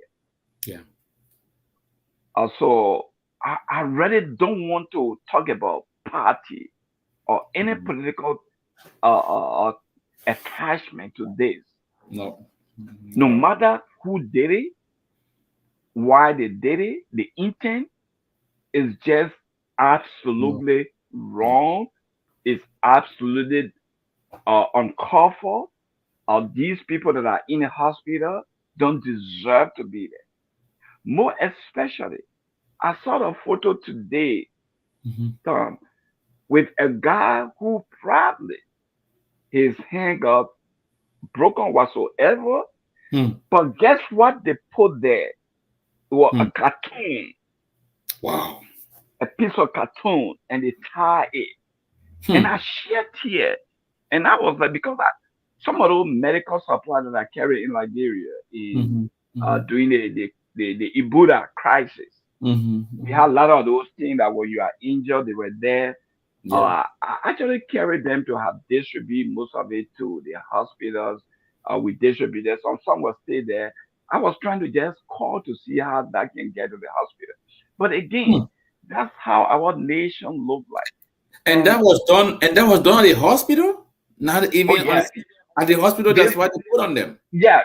This incident. There's a guy I saw on Facebook. Yeah, they have this piece of cartoon. Just to hold it up, and they put bandage over it. You could see the cartoon out here. Wow. And the situation is beyond politics. Yeah. We've gone so low. And most of these people, like those people that died, could not have died had we had the equipment that is needed. A well-equipped hospital with everything. We have trained doctors, but these doctors do not have the tools that is needed to meet up with emergency like that. So I would say to every Liberian that they have done their part by Thank you, doing everything to go into the election, things going to change. Those that are in a hospital is going to be well. We pray that you will get well. Those that lose their family members, Thank you. God will strengthen you up. But I'm very sure, and I can say it, that JNB and his team will not let you down. Thank you, Thank you Reverend. so much. It's Yeah. very, very, very touching, Reverend. You know, Alexandra, Dr. Alexandra, we saw you on, but I think maybe your line dropped or you left the show. So you can come back again. I will surely welcome you on. But you know, the terrible thing sometimes with our country is when such a thing happen to people, instead of the nation or everyone coming together. We see this, we know that tragedies happen around the world, but we know what we can see what others would do. You know, interestingly, like you're saying, people posting, making mockery out of it, you know, saying a whole lot of things. You know, that's the devastating part about sometimes. And again, there are people that are actually showing sorrow that are supporting them. And we thanks those people that are showing concern, including those that were on site that really helped out, that came out and did everything to at least provide some sort of support for those that were injured, those that were critically, you know, injured from that incident. But to those ones that are passing around just throwing talk, you know, here and there, or somehow rejoicing, shame on them, the Reverend. That I would be bold and tell them that Yeah. that's very inhumane. You just made it clear, Reverend. Regardless of who I mean, the individuals that are injured and, you know, unfortunately lost their lives, they are not. I mean, they are not. It's not about unity party partisans. It's not about citizens. It's not about, you know, bystanders. It's about life. It's about human beings. It's about Liberians. Because at the end of the day, who knows? It could have been anybody. Some of those people maybe they only went there to celebrate, and there were a lot of people going there, not necessarily. Some of them throughout the election, they have not shown up, they have not come up, but they just decided to go. And look, Yeah. some people were maybe bystanders, Yeah. and that could have been anybody. Anyways, it happened. So it is something that we really pray to God that people should have a common sense. People should have it at the back of their mind. You know, when that incident occurred back in Foya with that riot, and you know, two individuals lost their life. The same thing I came up Yeah. and said. I make the The same statement thing came. that Yeah. it's not about who lost their life. It's about the individuals. It's about human beings. It's about human life that got lost. Yeah. You know, that they don't deserve it, and it's regrettable. And we ask and pray to God that we don't experience those type of situation. But Yeah. Reverend, I think it is something that we should continue to pray to God. It's about time, and it's almost up to the hour. You know, it's been 2 hours on the show. We'll probably want to wrap up. And then we look forward to joining again tomorrow Well, with another fascinating show. But it's very interesting. On your closing tonight, before we take off from the show, let's reflect on a few things regarding our country. And if we are to make any suggestion, if we are going to make a recommendation to our, you know, incoming leadership in terms of what to expect, in terms of what will be coming. I know I brought this earlier on to our, you know, Iron Lady, but I guess, like you said, she's probably busy and she's always multitasking. Welcome back to me, and thanks for joining us again. Um, at the end of the day, Revin, we're trying to wrap up, and Revin, I want to start with Revin to close up, and then I will come in and you close since you're just joining us again. Um, if you were to send a message to our incoming government and as well as the current government, um, in terms of what should they keep eye on? What should be the right thing, Revin? Well, moving forward, see where we are. yeah. We're coming to transition, we're coming to hand power over, and we're looking at a smooth transition. And of course, encouraging every single Liberian to build our country, to help with the government, to help work with the government that are going to open their arms and welcome every single Liberian. It's no more time for seditions, this party, unity partisan. It's time for Liberia because it is the power of the Liberians that got us to where we are. As a Reverend, I know you're going to call God. First, you're going to have a scripture, you're going to have a great word to give our advice out there for this meeting tomorrow that we're praying to God for. First, meeting with the sitting government and with some proposals to see how it's going to go. I know you touched on what may or may not happen, but again, we'll continue to speak. We'll send our messages. We'll send our advices, including our encouragement. Including encouragement in whatever way possible. But if JMB is listening to you tonight, if JKK is listening to you tonight, if any of the members that will be in that meeting, or Joe Chuya, any of his people are listening to you tonight, what will you tell them? Well, first of all, I will talk directly to the incoming government that would be led by JNB. Because right now, as the parable is always saying, he who down fears no fall. I think it's about time immediately for JNB to start or to continue showing leadership. In a meeting tomorrow, he should be the statesman. He should be the peace ambassador. He should be the patient person. He should be the leader, the true leader that Liberia wants. Because power is sweet. Yes. Nobody want to leave it. No. When you taste it, we're in your favor.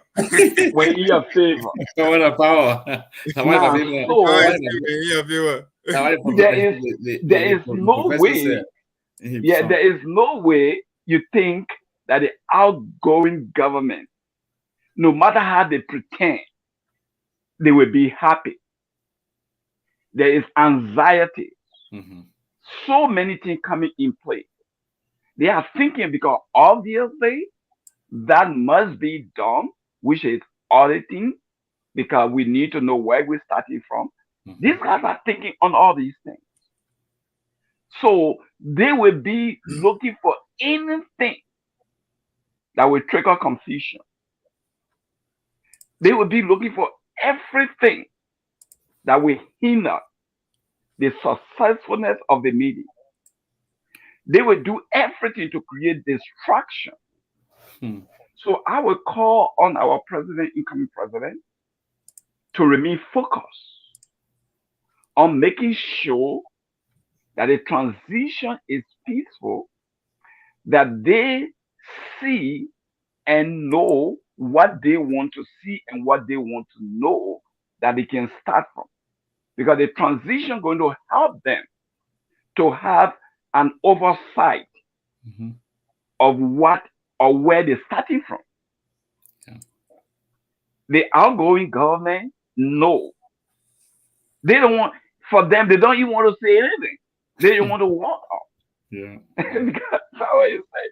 So I will speak directly to our incoming president, to the leadership that he's been showing.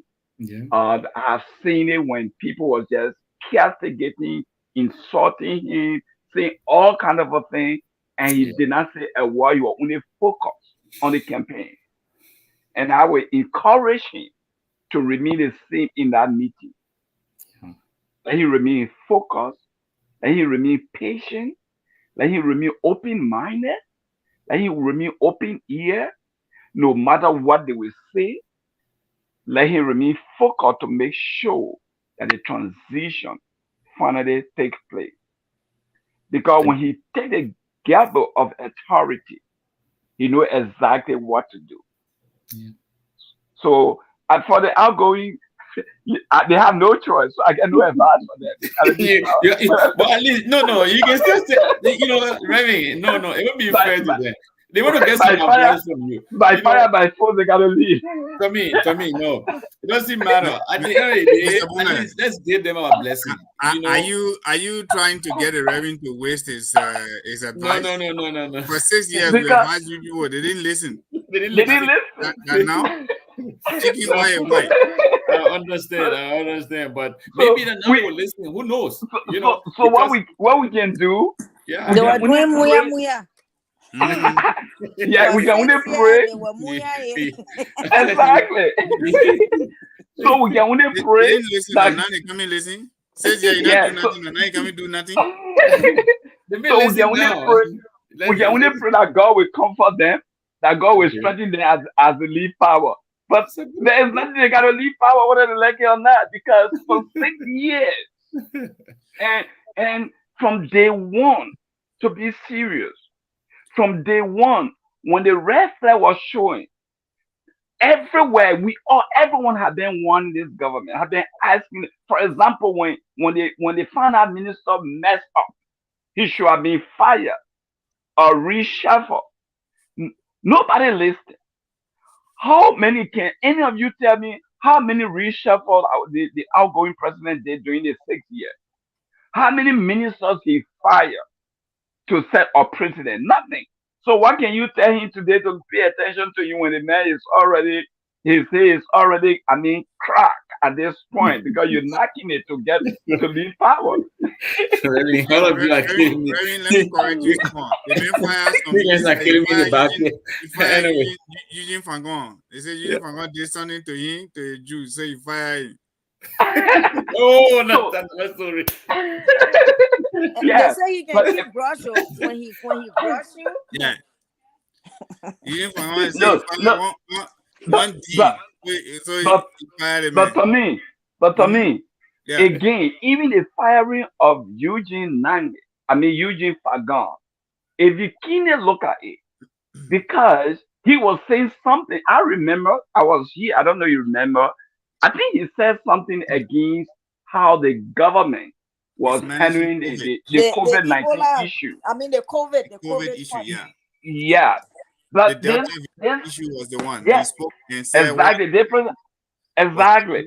They didn't want him to say it. Exactly. So a lot of things came into play when this guy was trying to tell them exactly, look, you know why? Take heed. This is not right for us. And so they thought that he was not saying the right thing. So right now, there is nothing you can tell those guys. Or you can tell them, man, be careful, because anything you mess up, you might go to jail. So the best thing you do, be peaceful and gain power peacefully. Oh my goodness. When we get ready to close, Mr. Nama has come. Mr. Nama, welcome. To close on that, I said for me, the conceding of the president, conceding defeat to the incoming president, it was not anything that he need to be praised for, because he had no choice. These guys have tried to get the army involved. The army refused. They tried to see the people, but the people refused. The international community have given warning. If you do this, so there was no way out. He forced to do what he did. So I mean, anyway, I thank him for doing it. For not causing problem for himself and his people. That's exactly, for me, that's what I would say, even on the show the other day, that I will have to give him a credit for that, honestly. And I said that on another show, and people, I know everybody was not, they said, even here the other day, I said that, and I will always stand by that, just like you said. I mean, it would have cost the current government a lot of time, wasting time, and of course, I know eventually they will drag you out. Eventually they will get out. But I think LeBron win the most by the fact that he just accepted it. Okay, no waste of time, no starting to, to create some couple. Know some of these guys that were already standing by. But anyways, Mr. Nama, welcome on the show. We are about to close. I'm sure you were busy, and then we're about to close. Reverend gave us. We had a lot of things lined up today. We discuss lot of things about the office of the of ministry, deputy minister stealing things from the office. Eventually, he admitted and discussed about what happened yesterday with the tragedy that lost that caused the lives of 3 of Unity partisans that were celebrating. And we discussed the World Bank freezing our borrowing ability for now, and a lot of other things. Advice tomorrow, there's a big meeting going on with the transitional team. The Honorable JMB is meeting the president to discuss the transition process. So Revin was giving his advice as to what would you say. I know we'll be closing, Mr. Nama. If George Weah and his team, and of course Honorable Bwaka, listening to you tonight as they go in tomorrow for that meeting, what will you say to the two groups that will be meeting to discuss this transitional period tonight, Mr. Nama? Well, first of all, guys, thank you. I've been wishing to come on, but apparently I think I fell asleep. I'm just getting up. Yeah. It's okay. Yeah, but anyway, well, my takeaway on this first, I would like to extend my tragic, condolences to the people, to the people of Liberia for what happened last night. In fact, I should have come on last night, but I felt so bad because when I was listening, the first day the thing happened, I think I logged on the meeting, but I just felt somehow, down. I was feeling sad. It was a sad day for me, so I couldn't stand it to be on a meeting. I decided to take the time, to call friends and family members around, to grieve for some of them. And it was very sad, I couldn't even watch the video because I saw a little bit of it, and I was watching Spoon, when the guy, that did the act, was arrested. Yes, in the first place, like tomorrow meeting that will be taking place, I think what I've overheard the outgoing president and Mr. Weah was trying to inform the old man. If he had made 2 phone calls, one tomorrow to have the meeting, which later he called back saying that he wanted the old man to come along. So they're gonna have one-on-one discussion, and the old man denied. He said, I have a transitional team. I come in with Team Liberia. Yeah. Yeah, so to discuss issue. In the first place, when you are going, and such a thing happen in the country, you should have a national security advisor waking you up at 3 a.m., 2 a.m. Say, get up. You have to address the nation. You have to address what is happening. Yeah. But this man, I think up to today, which or even yesterday, their time, did not address the nation, did not kind of say anything about it. But for inside story again, what I gathered that he was pointing fingers at the thing that took place in Lofa, nobody talk about it. And so I don't know. I don't know what kind of adjective to use on this man. Sometimes just blame ourselves in the first place for choosing such a dummy like this, to be our president. Well, if our leader, president-elect, and vice president are listening right now, JMB and JKK, my advice to them is that the thing that is involved be national security. JMB and JKK should be having a daily brief. In fact, their voice should be, second right now in command until they can be able to take power fully.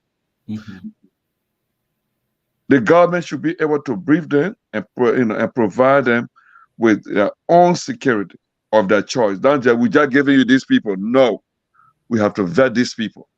We don't know. I don't know the person that you're giving me. Anyway, JMB, have been in government before. Some of those people. He know what to. He know what to say. He knows some of those people.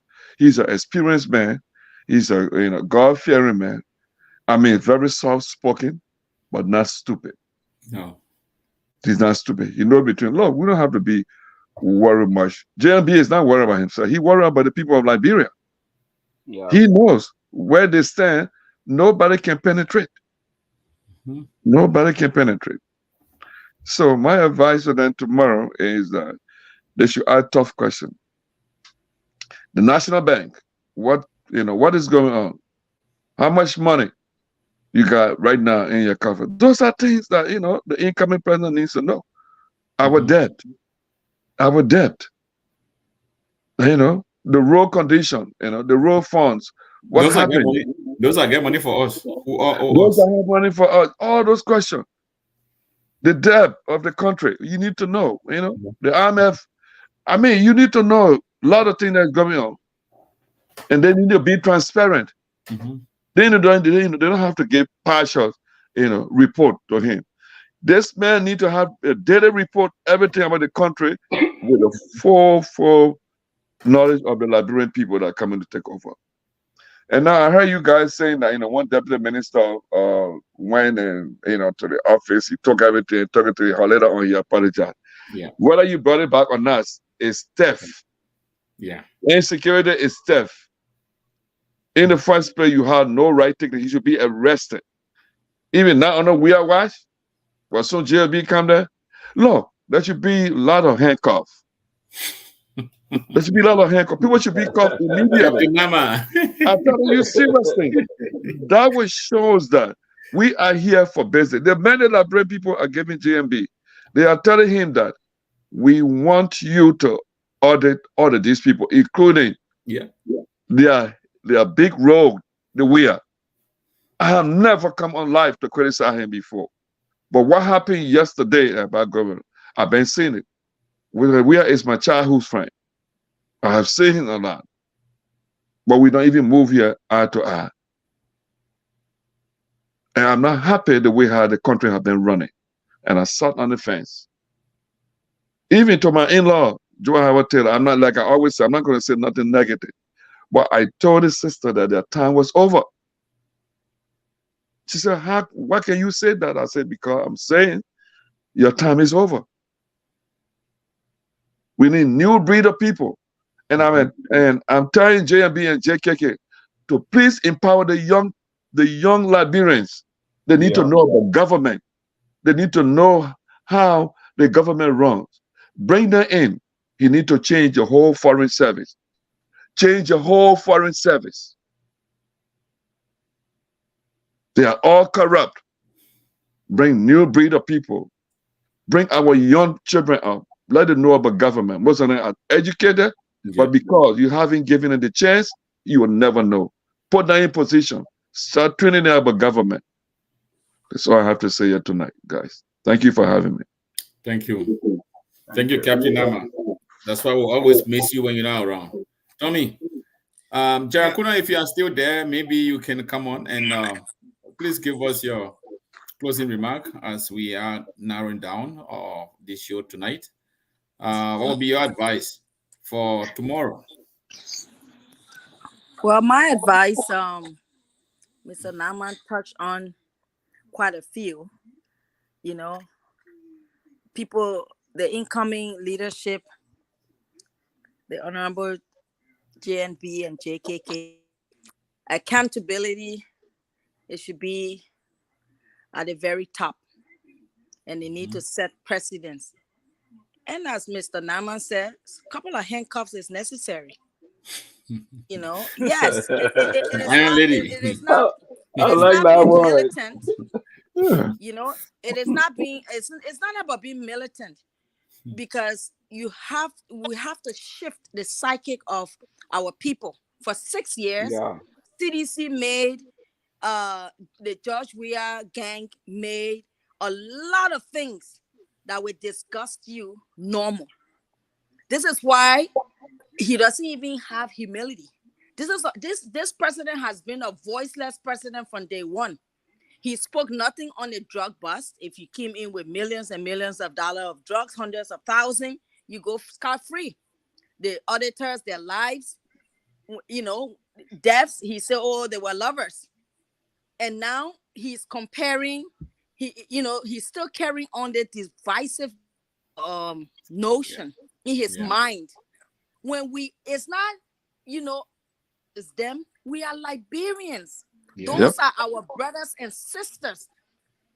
Domestic terrorist attack on your own people. It's like what he wanted for the military to come and intimidate their own people. Like, look at the psychic of this man. It's unbelievable. So if we expecting George Weah to come out and speak to what happened yesterday, how can you squeeze orange and expect okra to come out of it? It's not. He never did that for 6 years. The miners, when all of those deaths, have you ever seen George Weah come and speak out on something that have been draining the country? No. Instead, he using this, what happened, never spoke to it, nothing to those poor, those lives and those wounded Liberians, our brothers, our sisters, our aunties. Those families have to now figure it out, fend for themselves, as if it's not hard enough. And he's not speaking to it. Instead, he comparing it. So the incoming leadership, accountability, and then they need to have this healing process. They need a lot of work that is totally doable with shifting the mindset of our people, of all of those that is referring to themselves as Washians, whatever, or seditions. This is not about sedition, or I don't know if there's a Boykins. All we know that, yes, Liberians. I don't know. Thank God Uncle Joe do not have Boykins or just a Numians, or I don't know, whatever. All of these names and it have fragmented our country. We are just Liberians, period. Okay, when we have an enemy attacking us, what's going to happen? We actually will be one side, and Boykins one side, and Urians and the Costastans and whatever they are out there. Like, it just annoys me that the divisiveness, even in this president, in a consensus speech, at the end, what did he say? All my supporters. Yes. And we are here. I said it. I said there is an undertone there. Yeah. You are still inciting them. He just like Trump. And these are young children, young people who can distinguish. Love this man. Who can easily distinguish between the line. Exactly. Did you see Jefferson Koji, that other the mayor of the dirtiest city, Mayor Dirty? That's what I call him, because he couldn't even clean the city, but he busy being a militant. Yeah. Because a grown man, you can't take a mud and expect him to survive on white sheet. It's not gonna happen. But again, these are our same people. So the incoming leadership, a lot of mentorship, a lot of healing, shifting of the mindset of our young generation. Yeah, it's very hard. That would be very key, and letting them know that we are on the same team. We are Liberians. We are not Weashians and Yanshians, and all of those Shians need to get away. They're thinking that you are different. The neighbors, they are neighbors, and they're fighting each other. Because thanks to Josh Weah. I mean, that's all I have to say. I know that the team is up to the task, because the Liberian people demanding it now. It's not like Joseph Boakai going to come and wave or magic wand. No. As I stated earlier, is that the Liberian people themselves, they are fed up. Even we are fed up. Yeah. We are so fed up that we are prepared to continue to do everything possible to shift the trajectory of our country. I give it back to you, Tommy. Thank you. Tommy, take us home. Oh, okay. Yeah, have you made your closing? Yes. Well, I was just listening to everyone else, and I was just going to conclude by saying that Jarakuna touched on that at the end. For me, it's just a matter of encouraging everyone to continue doing what we did and what Liberian people have accepted that we did for them. they call on us, the aspirants, to help them to protect the vote. We did, and we should continue with that support. And my message to the ambassador tomorrow for the meeting is simply what Reverend touched on. At the end of the day, they should be the elephant in the room, because we know where we are coming from, we know what we've been seeing around, and um, we expect our ambassador to be the elephant, to be the big brother in the room. To and there's no doubt in my mind that he been through that. He know how to handle. He may be soft and quiet, but he can look at you in the face and say, "No, sit over there. No, don't say that. That's not what he's supposed to say." Just like he already started, trying to put him in the corner. Oh, I want to see you alone and this and that. No, this is not going for coffee to coffee shop issues. It's a serious matter. You're discussing nation issues. You're discussing transition. Why should we even think about that? To call our incoming president to when you're discussing. And for me, this is what I would even suggest. If the transitional date has not been set, I will call up as quickly as possible. Looking at where we are, to get to work. I would really, really love to start as early as tomorrow. I know the constitution require first or second Tuesday of January. Why would we even go to the second or third? The first Tuesday as early as possible. That's what I would call for. Once the constitutional, mandate gave him the power to ask for that, that's it. Get to work so that our people can start, working together to move this country forward. Because there's a lot of work ahead of us. Thank God we have a leadership. Thank God we have people who are now prepared, including the aspirants, and people are ready to move our country forward. And that includes the very Liberians that are on the ground, who have been going through a lot. They have learned from what we come from what have happened over the 6 years. And it's time that they are hearing for these opportunities. Once they have it, including our young folks, people want to go to class and sit there for the rest of the time they're there. They are getting something. Not teachers coming to just drop a chalk and go. And then the kids sitting in the class roaming around the school, roaming around the city with uniform in their backpacks. The next thing, they are sitting in ghettos and stuff like that. So my message tonight to our team that will be going for this meeting is, the constitution require the first Tuesday or the second Tuesday, but can we get the first? Mr. President, that will be my question. Can we get the first Tuesday? That's it. Maybe there's no logistics. About to start breaking the rules. I think we're used to that. No logistics, no preparation. That's fine. Let's just get to work. So to me, and thanks to every one of you for taking your time to come out and continue this.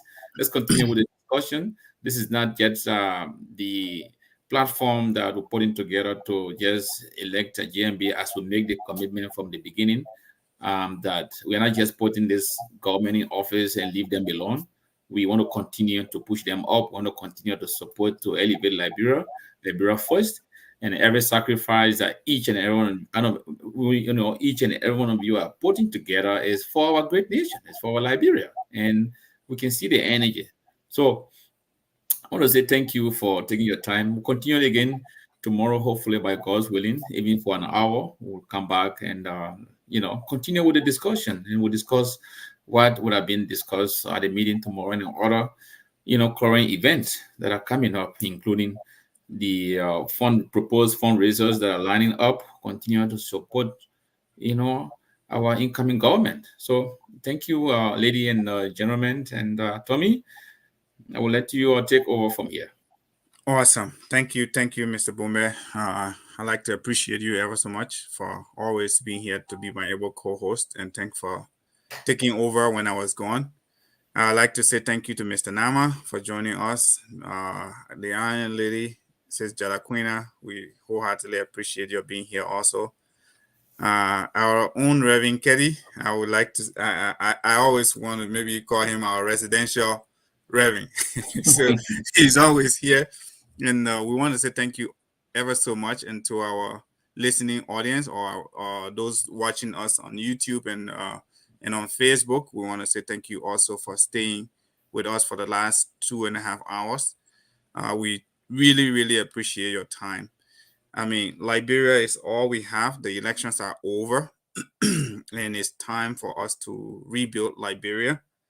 One fascinating thing in 2017 was that every Weah-Shen and Seditians, they were comparing President Weah to former President Donald Trump in so many ways. He's the richest person to ever vie for the office of president in Liberia. Donald Trump is the richest person to vie for office in America. He has his own plane, even though Georgia did not have plane. He got somebody old plane from Burkina Faso. But they compare that to Donald Trump, and the list go on and on and on. And forgive me, but those of us here, we also know that Donald Trump, in his administration, he was clueless to many things too, like how George Weah took that to the next level. Governance wasn't their thing. It just fell on their lap. And now the same way how there was yo before, the final whistle on Donald Trump's side, they even end up stomping the Capitol. It's the same kind of thing we see George Weah and his folks doing. They made all that noise. In the end, Donald Trump got in the helicopter, he ran away, he didn't go to inauguration. And I'm certainly certain that this my old boy in Liberia, they can say you're leader boy. He might likely boycott, the inauguration too. I wouldn't be surprised, But in the end, they both became one-term president. So they were right to compare him to Donald Trump in a lot of ways, because they both came in after a government that has served 2 full terms, and they left after 1 term. And they are replaced by the vice president of those same people. So the statistics couldn't be right, couldn't be any right. But again, you have said it all. Our people that are going to engage them in discussing the transition, I have total confidence in them. I have a lot of respect and faith in them. And I know they will do the right thing for Liberia, not just for us, but not just for Unity Party. CDC or Weah-Shen, they call it Sedition, Weah-Shen. We got UPN, but I don't think we will get Boaka PN. That is never going to happen. We're going to have Liberia. Yeah, there'll be no Boaka PN. Okay? We will have Unity Partisans, UPN. We will have Liberian, which are all Unity Partisans also, because Liberians who are not even Unity Partisans, they stood up against George Weah and his cronies. Seditians even stood up against them at so many levels. Even most of them would not say it publicly for fear of repercussions against them. But we know that Liberia has triumphed and the election is over, and it's time to rebuild our country. Those who perpetrated terrorist attack against our people yesterday, we trust that the law is going to take its course on them. We trust that all those connected to that attack are going to face the full weight of the law, because wherever they are, we will find them. The justice system is going to find them. It's not going to be a patriot-through justice system going forward. He can start the process now, but competent people are going to take over. People who are going to be impartial, they're going to take over, and they're going to make sure that justice is served to those who are feeling the pain in JFK today, that my incoming president was able to go there and go and talk to them and see them and tell them, no man, yeah, justice is on the way for them. For those who lost their life, their families are grieving tonight. We want to say to them, we are very, very, very sorry. These barbaric attacks shouldn't have happened, shouldn't have found its way to our country. But they say such time, such situation, we find ourselves among people who are ruthless and just want to cling to power, using foolish people to do barbaric acts like this. The young man who was on that screen, He does not look like somebody who has a proper sense of direction to be able to carry out the kind of thing he did.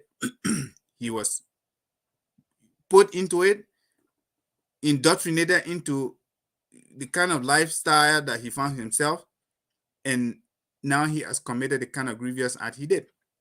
That is not an excuse. He should face the full weight of it, the law.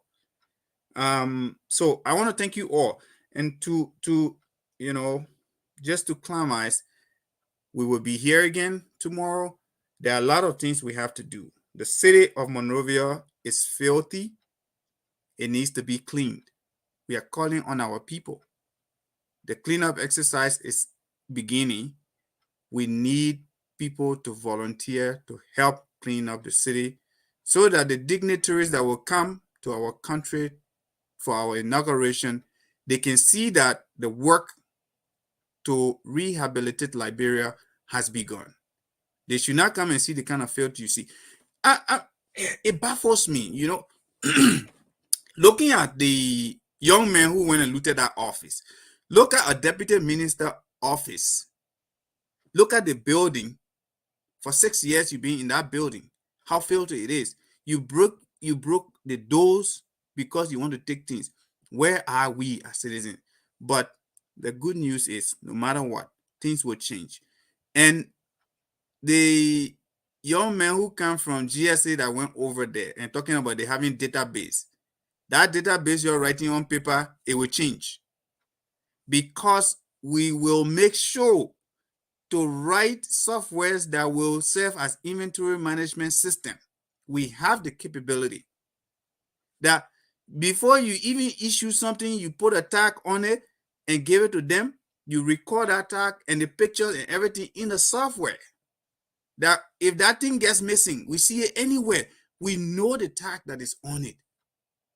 I work here in a different state, but the computers that get sent to me, the monitor, everything that gets sent to me from my office, it has tags on it.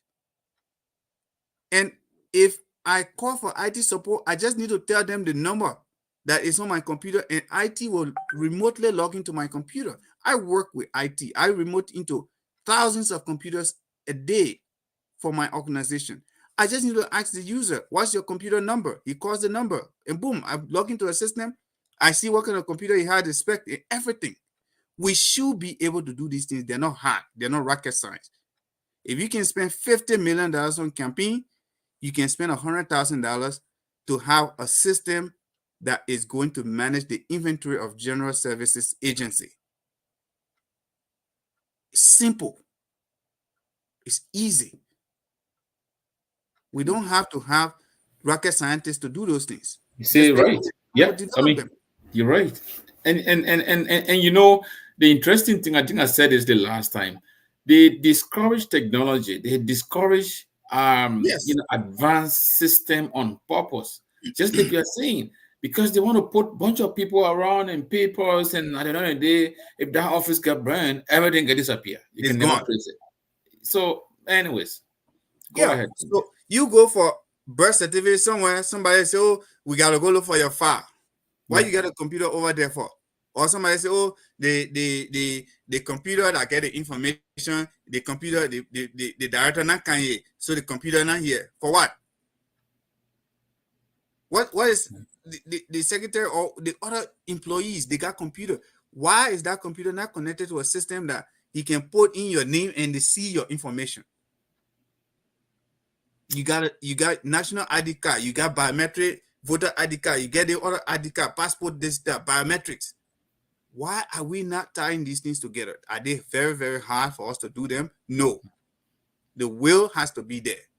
And we hope we know the new government is going to prioritize these things. The expertise are there. We got very, very intelligent Liberians. We got expertise everywhere. We have to harness these powers. And once we have technology, it was technology that helped us beat them in this election.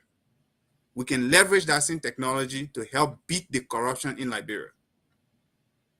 Once we put it together very well enough, it will take our country to the next level. Revenues, cars that are flying in the street, where they can say, oh, the car, no license plate was there.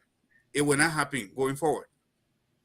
Because every vehicle, you can match the chassis number and the plate together, that if you move the plate tomorrow, I can know by the chassis number, the VIN number, what plate was supposed to be on that car. It's possible. Yeah. Just have a barcode on that car. Scan it, you get all the information. Who sold the car, who bought the car, you can get it. Those things are not hard. Yeah. But let's leave that for the night. I want to thank you all. If anyone has something else to say, but other than that, I think God bless you, and we will see you again. Yeah, Tommy, it'd be nice to put out the time. A few people keep testing. They wanted to come on, but they had a time very late. So if a schedule can be put out, then people can prepare themselves to come on and and participate. Absolutely. We will put up a schedule. I'll talk to Thomas in the morning. We'll put up find a time that works, for both of us tomorrow, beginning tomorrow. And then going forward, we will except maybe for fundraising time, but we'll try to plan to see if it is at least once or twice a week that we will have the show. Yeah. We will make a schedule for that, and then everyone else can adjust the schedule accordingly. Yeah, and Thomas, we need to connect for the fundraiser for the cleaning, and someone was suggesting, to add, the victims to see what we can do, in our fundraising initiative. Yeah. But we can help that offline. Yeah. No. Thank you, everyone. Thank you. Thank you so much, guys. Thank you, gentlemen. Have a good night. Yeah, good night. Good night, everybody. All right. Good night. The Iron Lady is almost 1 a.m. here. Good job, Iron Lady and Remy, and the captain. Great, got it. Yeah, Thomas, I'm gonna call you, Thomas.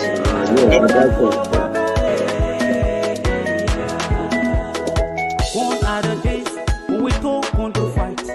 No food or eat, no shelter. Gone are the days when you felt we were stupid. Where is the country? Where is your heart? The market women crying, making riders crying, Sabres having crying, Keke riders crying, Dana boys are crying, everybody crying, police people crying, army people crying, nurses are crying, teachers are crying. Bukadensa, they push killing us. Bukadensa, corruption killing us. Bukadensa, you must go away a story. Bukadensa. But for the killing us, Bukadensa. Disney people crying, Bukadensa. Radio station closing, Bukadensa.